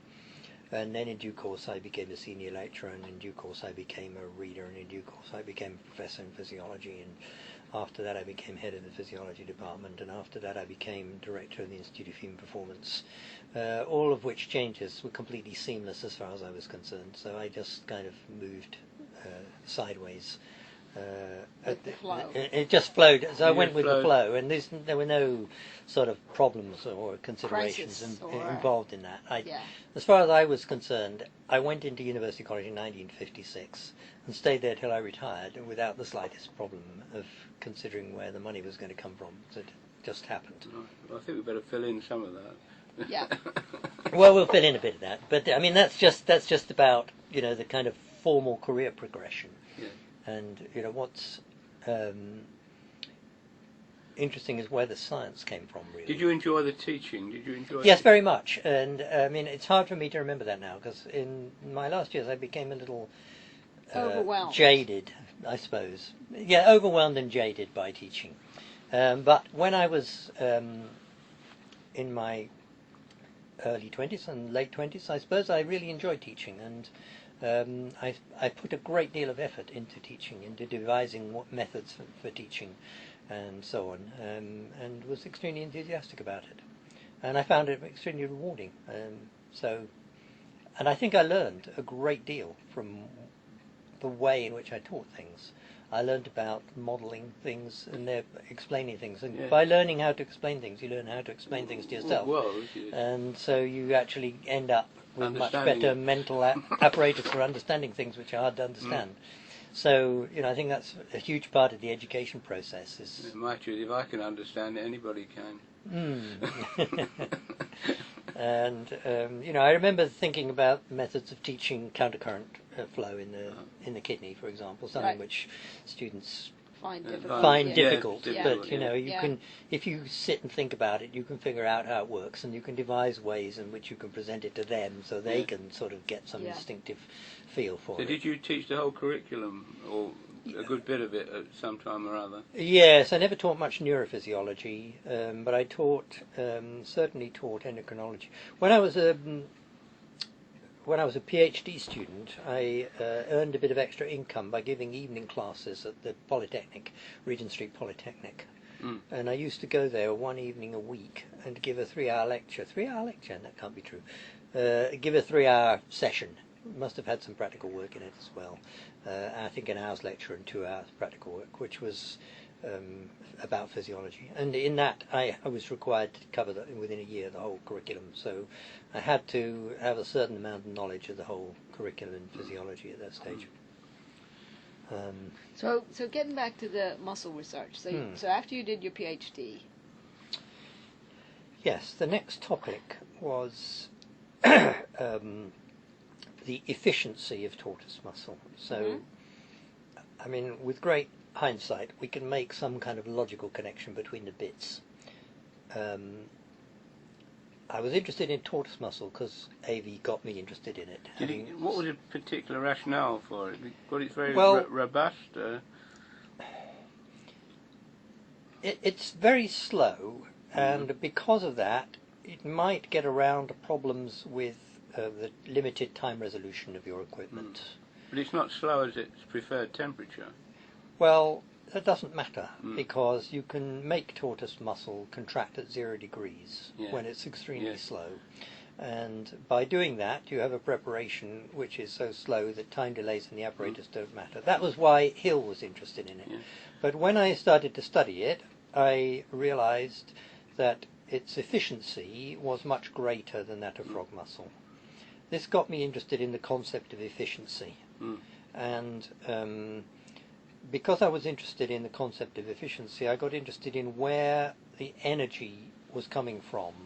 Now, that was a currently hot topic, then, wasn't it? yeah. So that was my particular way of getting interested, but it was a hot topic because of, shall we say something about the controversy of the time between... well, it was the biochemists and the physiologists, wasn't it? Yes, it was, wasn't it really? So, Well, to put it into perspective, we need to know that back in 1938, Hill had established some things about the way in which shortening influences how much energy is produced by muscle. And he summed these up in a certain equation. And this equation is really related to a period of fixed time within which the velocity of shortening is changed, or is a parameter which can be varied. Now, it was discovered in the 1950s, really, that phosphocreatine splitting was providing the energy, the process driving muscle forward, driving muscle contraction. And so it was expected that the amount of phosphocreatine splitting would follow the rules established for amount of heat produced by Hill, because the underlying idea was that the heat was coming from phosphocreatine splitting. But when the biochemists did these experiments, the biochemists consist of, there's R.E. Davis. Bob Davis. Bob Davis, who was Nancy's PhD supervisor. Wow. And there was... His picture over there. Yes. Oh. And there was Spike Carlson at Johns Hopkins, and there was Momertz in Los Angeles. So these people are, if you like, the biochemists, but particularly R.E. Davis. They found that when muscles shortened rapidly, they did not produce a bigger splitting of ATP or phosphocreatine compared to when they were not shortening rapidly. They studied, on the whole contractions rather than periods of shortening. And but it was thought, because of some rather poor experiments which Hill had done in the 1940s, that the same rules that he had established in 1930s for fixed periods would apply to whole contractions. And in fact, that's not true. And because of that, but possibly not wholly because of that, there was a controversy. The results obtained one way didn't appear to match the results obtained the other way. That was why it was a hot topic. And these were strong personalities, is the other well, thing. So that's there was true. lots of fireworks. Yeah, that's right. And Bob Davis's work was published in the Proceedings of the Royal Society. It was no doubt reviewed by AV, I would imagine. So this was 1953. Was it 56? 50. What? When, no. Sorry, Which paper are you talking about? You can correct it in the transcript. Well, okay. Cushmerick and Davis. Yeah. Cushmerick and Davis. That was Proceedings of the Royal Society. AV was not involved in that. I think Wilkie Wilkie refereed probably that. was the one. Yes. When was that published, roughly? That was in 1969. As late as that? Yeah, Yes. Okay, yeah. That so was these- Marty's. That was Marty's PhD. Yeah, right. So this went on for a long time. Oh yeah, debate. this went on. So because there was all this business about how the 69, biochemistry was wrong because it wasn't frozen rapidly enough. yes, that's and right, and all that. Yes. Anyway, it was a hot topic at the time, and I got interested in it, partly because of that, and partly because of seeing this efficiency thing. So that made me interested in finding out how much energy was released by phosphocreatine splitting. And that's a chemical experiment, how much energy is released by phosphocreatine, not a biological experiment. And so it's chemical calorimetry. So in order to undertake that kind of experiment, I'm not sure that this is true, what I'm saying, but anyway, let's say it anyway. I obtained, I set up a laboratory to do chemical calorimetry, which meant buying commercial equipment. Now, we didn't have commercial equipment in Navy's lab, I should say, nor in Wilkie's lab. The majority of the equipment was homemade or salvaged ex-service equipment. And if you wanted something, you made it, you didn't buy it. So it's sort of very revolutionary idea that you would get some money, go to a supplier of scientific instruments, buy something to do a job, and put it in your lab and use it. So this was a big departure. And it would be white. Or yeah, it would be white or shiny, or would have. You didn't twist wires together. No, it was all inside, and there was a cover over the 400 volts DC. ebonite knobs. Yes, that's right. So it was a completely different world. Yes. Anyway, in some sequence that I have forgotten, I got interested in calorimetry there. I got interested in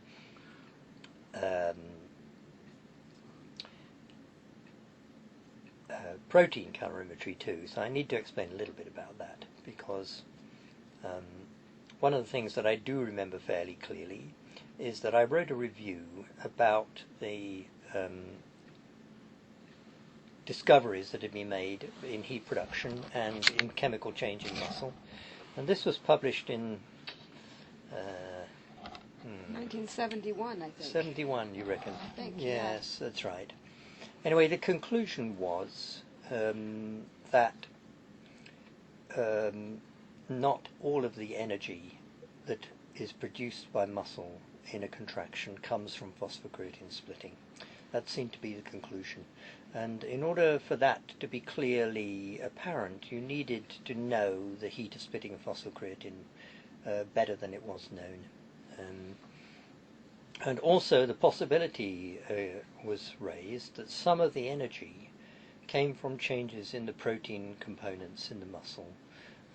In particular, myosin might wag its tail about, which would possibly make heat or absorb heat or have some thermal change associated with it, and that in order to know something about that, you ought to study myosin in isolation. So in order to do that, this is completely beyond my experience to be able to do anything of that sort.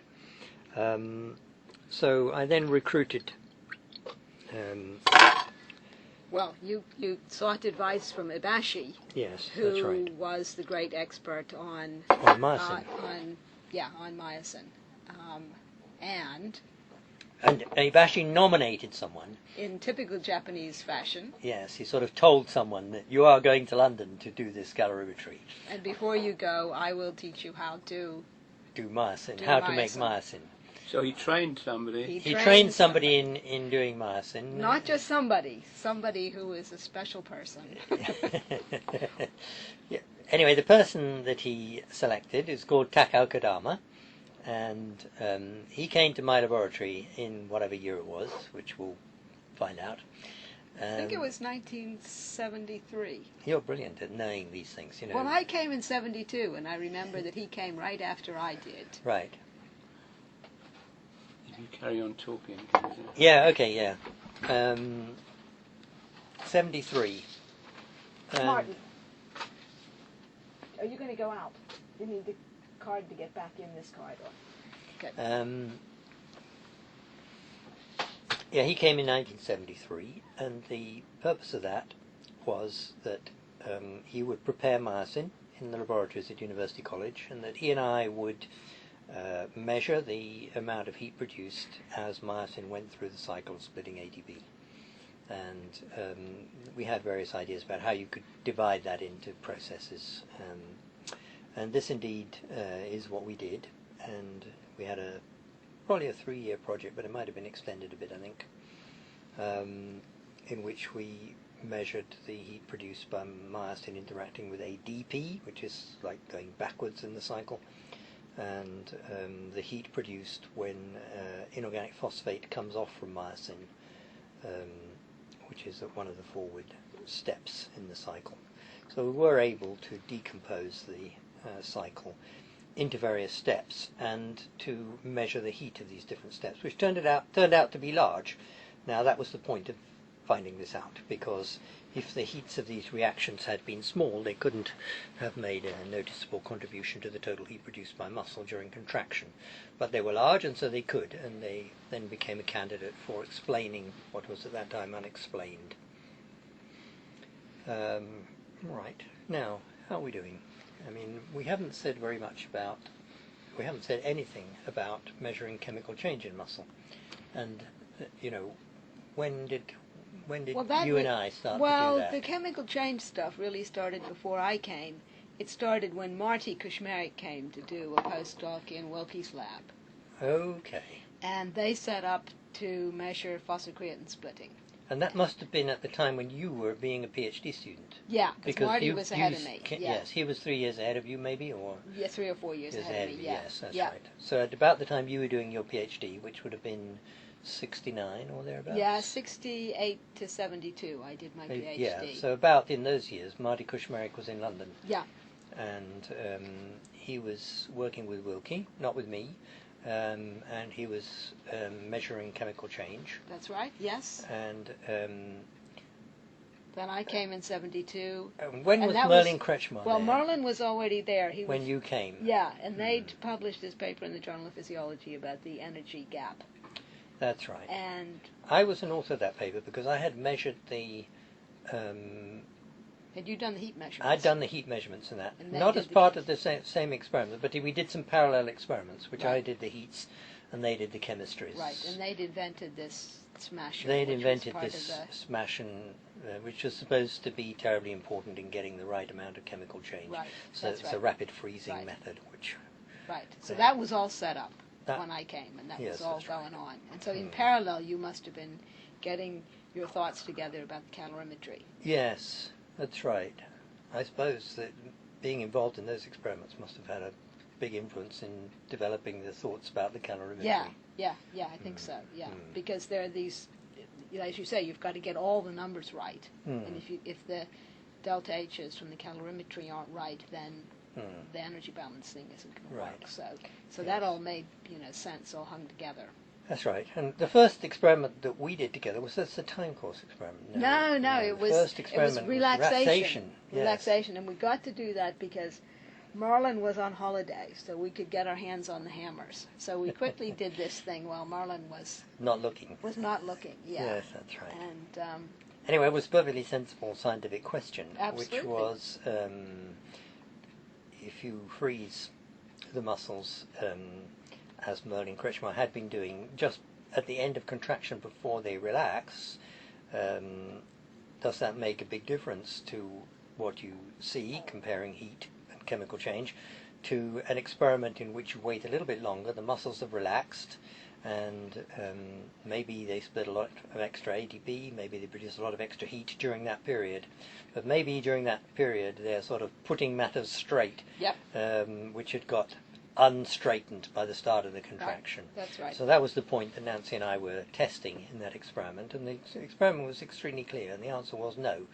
That if you looked at the end of contraction, after relaxation, you saw just the same thing that you saw earlier on. Yeah. And what happened during relaxation was just a little bit more of the same thing that happened during contraction, just went on a bit longer. Yeah.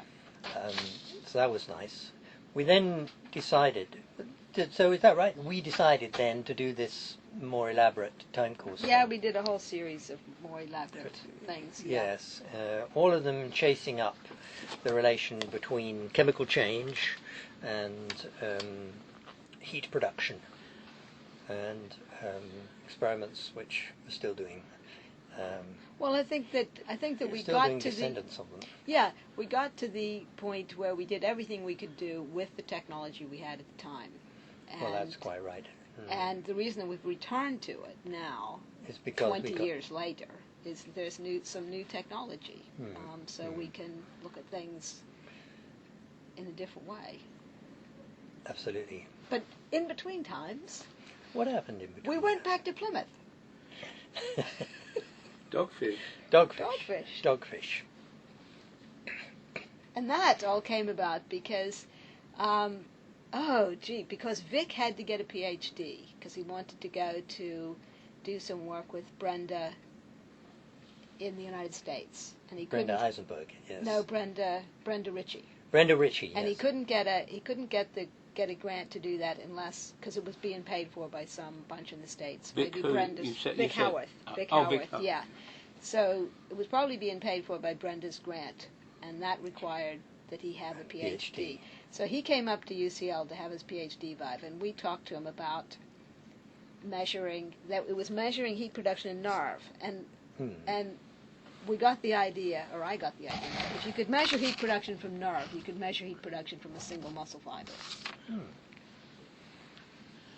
And Vic said, why not? Yeah, I'll make the thermophile. And he did. And so we went down with a bunch of frogs, which were scorned by the locals. Well, I think they were objects of enormous fascination. Well, of course, they weren't sea creatures. Absolutely. They said, we had this tank of frogs at Plymouth, and everybody came and looked at them and said, what's this? Not aquatic enough. No. But we did those experiments. First heat measurements on single muscle fibers. Great fun. But what really happened was we thought Plymouth is wonderful. We have to go back here. Yes. The town or the lab? The lab. Well, both. Both, really. Both. But the setting. Were there a lot of teething troubles getting that to work? Vic loved it, and we did too, didn't we? Yeah, we did. I mean, Vic is absolutely brilliant experimenter and troubleshooter who can make things work. And fun. What was the critical thing about heat production in a muscle fibre? Well, at that time... Self-belief. The magnitude of the heat, or? Well, I mean, it wasn't. The magnitude of the heat was not small compared to heat production from nerve, which Vic had measured already. Yeah.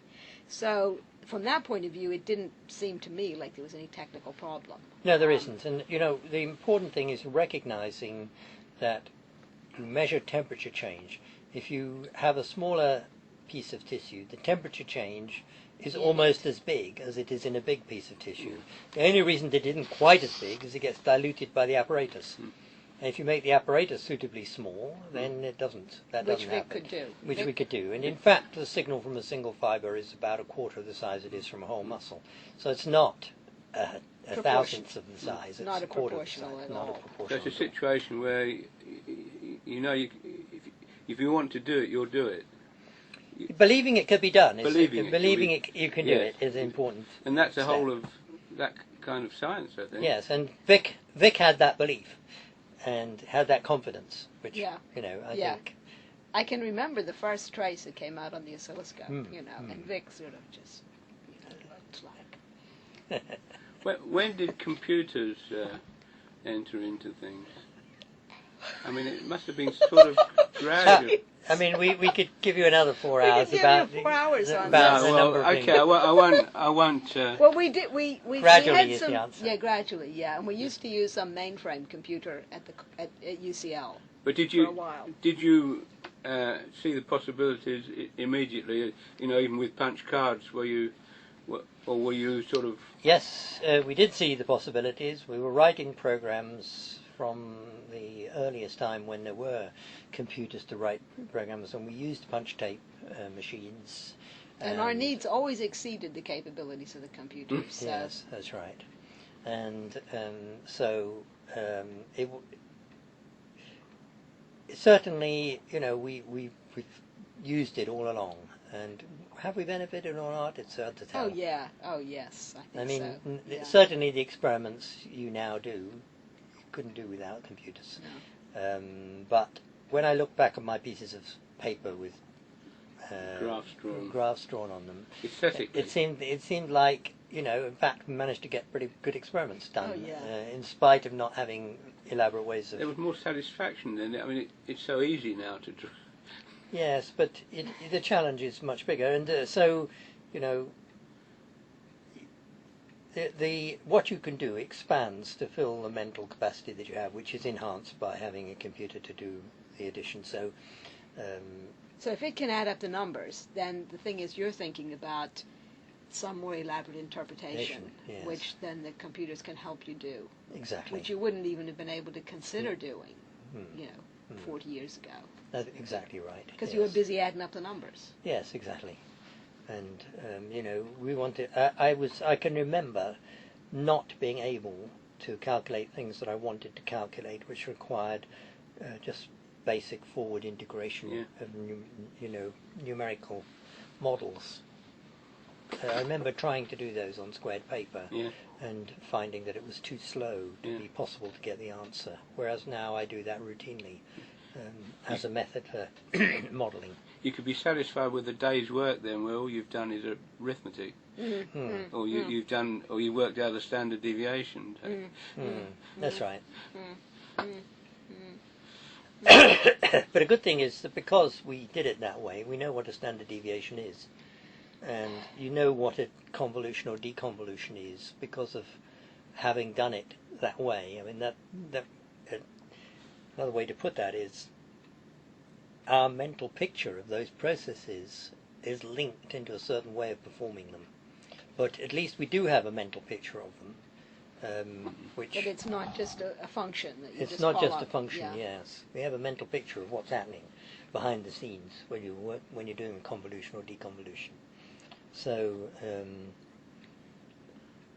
not having computers gives you a particular mental view of what's happening, which you probably have a different mental view if you had been brought up on computers. It might be better or worse, I don't know, because I haven't got it, but certainly it must colour the way you look at everything. Yes, I know. What should we do? I mean, firstly, we've done 2 hours, but we haven't got very far. We can do a broad brush approach, but we can't go on for much longer. Right. Or else we could reconvene at some other time. Well, we can do another quarter of an hour, 20 minutes. Okay. Yes. So we ought to do. Well, I mean, what are your time pressures? I think. Well, nothing. We have time to do another few minutes, but it's just that we should become more confusing. Well, if we could maybe do another half hour. Okay. All right. Do you think? Let's aim for 15 minutes. Okay. Aim for 15 Yes. minutes. And then I'll okay. take some pictures at the end. Yeah. So you have to try to focus on what we haven't done and that is of interest, and which I'm not sure quite which direction we're going in now. Okay. So, I mean, let's say looking back from the perspective that you have now about science or physiology or muscle physiology or whatever. What are some of the important changes or evolutions? Your perceptions of what the important changes or evolutions have been? Yes, that's a hard question, isn't it?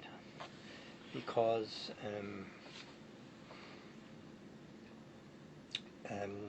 the evolutions in my own way of thinking are that I now think about it much more mechanistically than I used to. Rather than black box? Rather than black box, yes.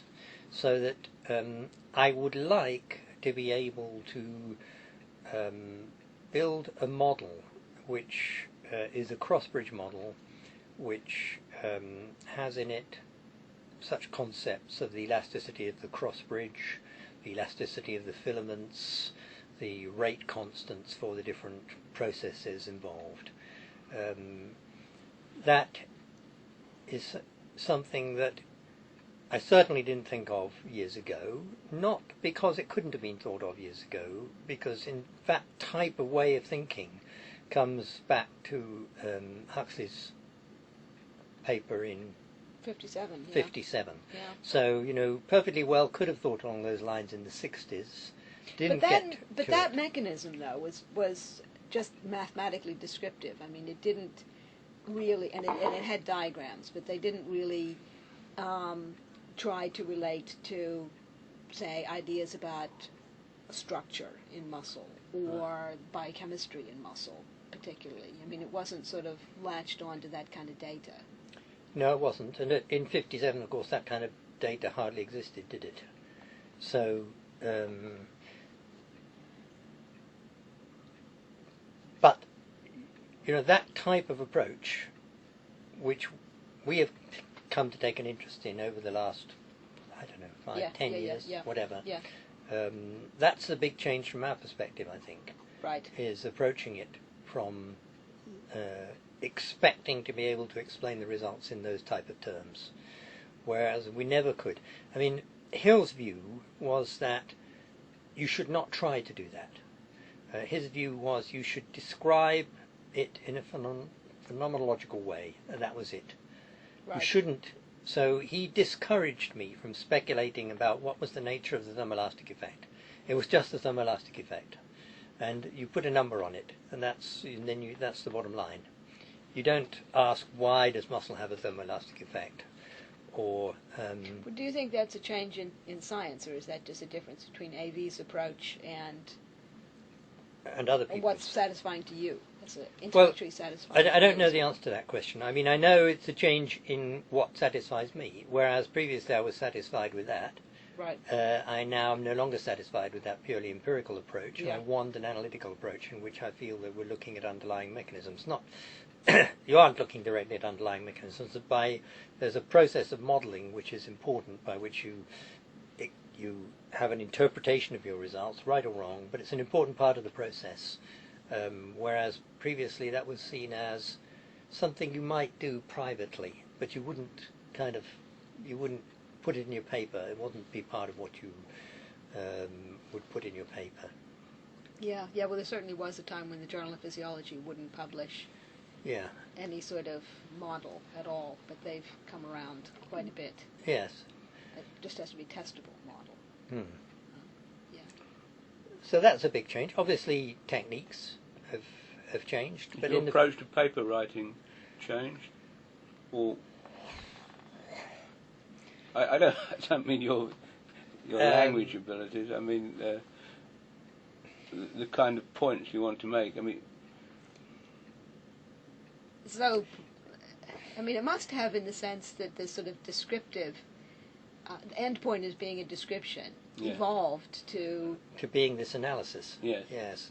So yeah, certainly I must. I mean, I want to put these models into paper now, and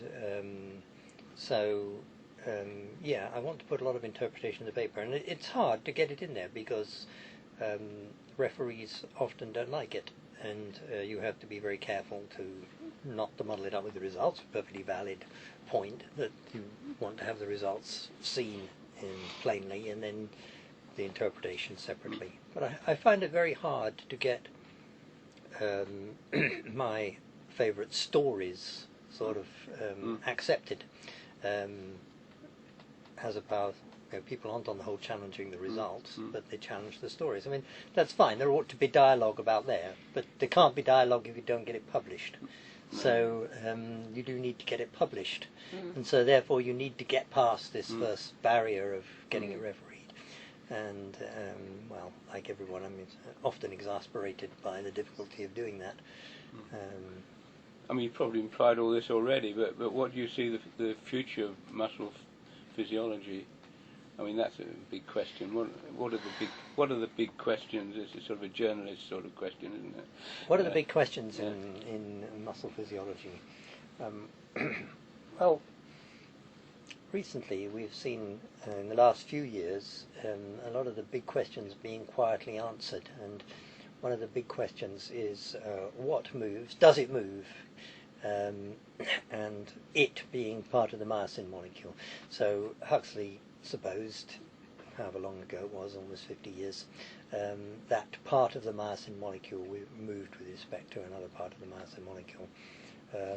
Only in the last few years has there been really convincing evidence that in fact happens. So that was his idea. That was his. It was an idea. It was a challenge, if you like, and people have taken up the challenge of looking for and finding that movement. In recent years, they have found it. And there have been some, several sort of.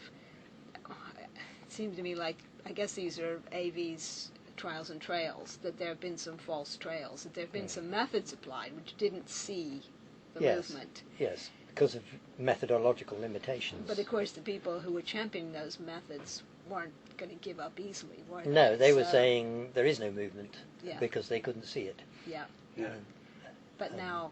But now, we know that there is movement. So this and I suppose that's one reason that I feel emboldened to try and look at the consequences of knowing this movement exists in understanding the flow of energy in muscle, what controls the flow of energy in muscle.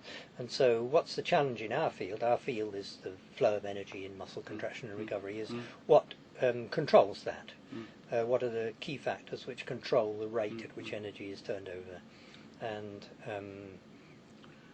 can we build a model of that using these ideas, old ideas, but recently validated ideas, of which part moves with respect to what part? And, we know a lot of very useful things in modelling, like how stiff various parts of the machine are. So it looks as if we have a consensus from a number of different experimental approaches, not ours, about what goes on, if you like, what the machinery of muscle is. Our speciality is measuring energy flow, and we now have the opportunity of understanding that in these terms, using the mechanisms which other people have proved, and now making quantitative model. I would say that's. And if you say that making a model is the objective, that sounds as if it's nothing to do with experiments any longer, but that's not true, because you have to make the model in concert with doing the experiments. So you prove a little bit of the model by doing a certain set of experiments designed for that purpose. And that's, we haven't said anything about the dogfish, but dogfish turn out to be a very good tool for doing that.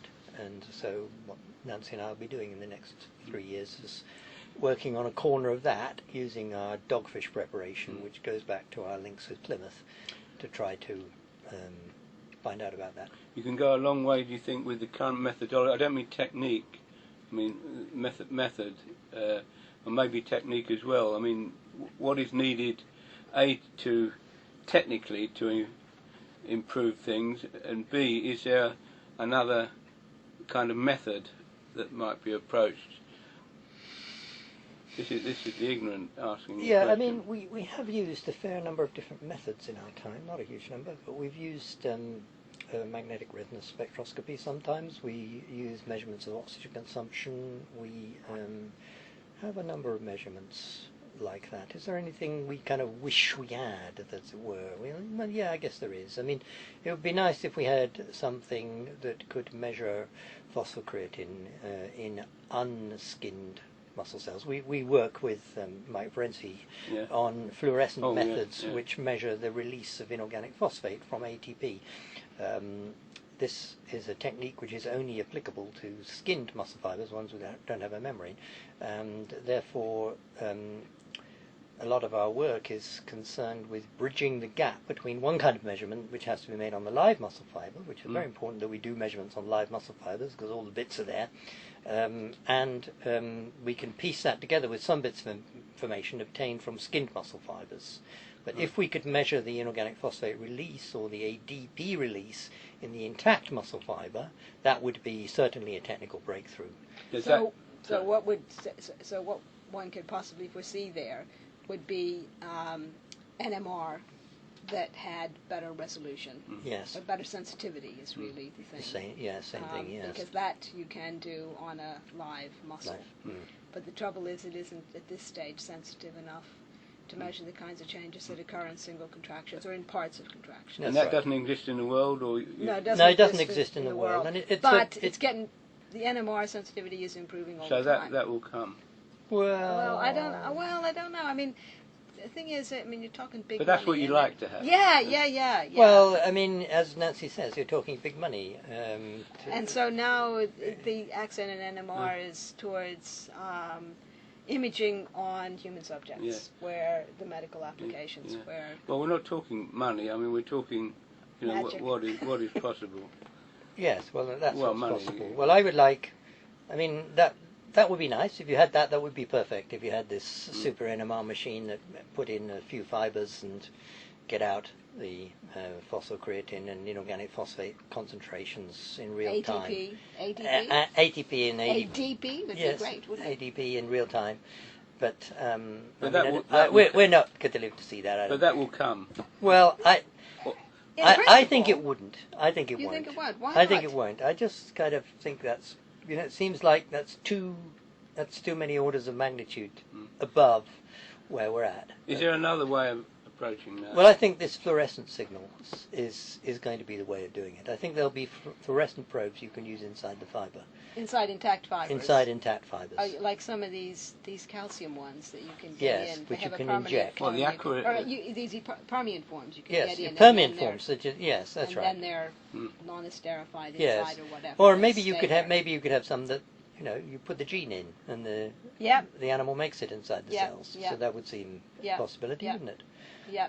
So do you think, nanobiology is the latest rage, looking at single molecules. Again, this is isolated. This is even more isolated than skin fibers.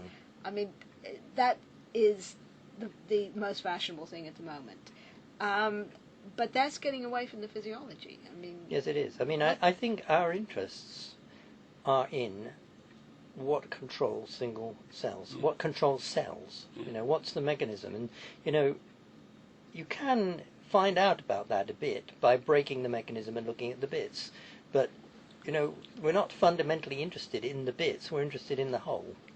And so we need the bits to understand the whole. And so therefore we are a bit interested in the bits, but I can't imagine that we'd say, well, forget the whole, we'll spend the next 20 years studying a bit.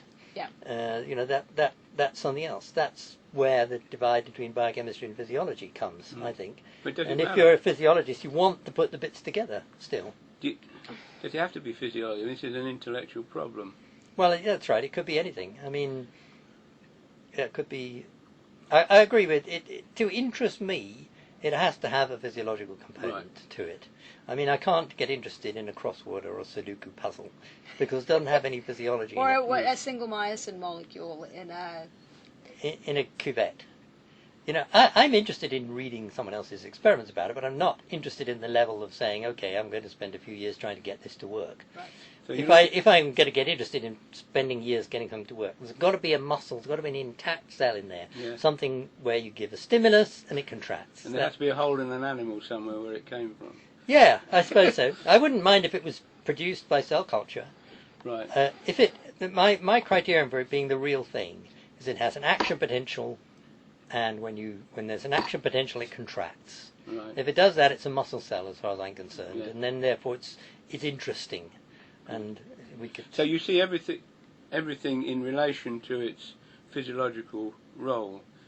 In other words, you're studying muscle because you want to understand how muscles work in people and what they do. Well, I mean, I am interested in how muscles work in people, and that's a sort of separate strand of my scientific life. Yeah. That's not why I'm studying muscle. I'm not. I mean, I could easily say that, but actually not true. I'm interested in that problem per se. I'm interested in how muscles work. I just find that interesting question, especially the control aspect, because that's what is different about the whole compared to the pieces. Right. Yeah. And so now you're actually retired, and you come back, and you're doing this science, and that's actually what you're doing. Yes. Yeah. Yes. On Mondays. On Mondays. Yes, on Mondays. But it's not what I do on Thursdays. So I do something else on Thursdays, and that's much more to do with whole animals and people and movement, but that's something else. Well, thank you very much. But when you've read the transcript, if you feel you want to have another session to expand things, then there's no reason why not. Okay. But I think that must be we can go on forever, as you can see. Yeah.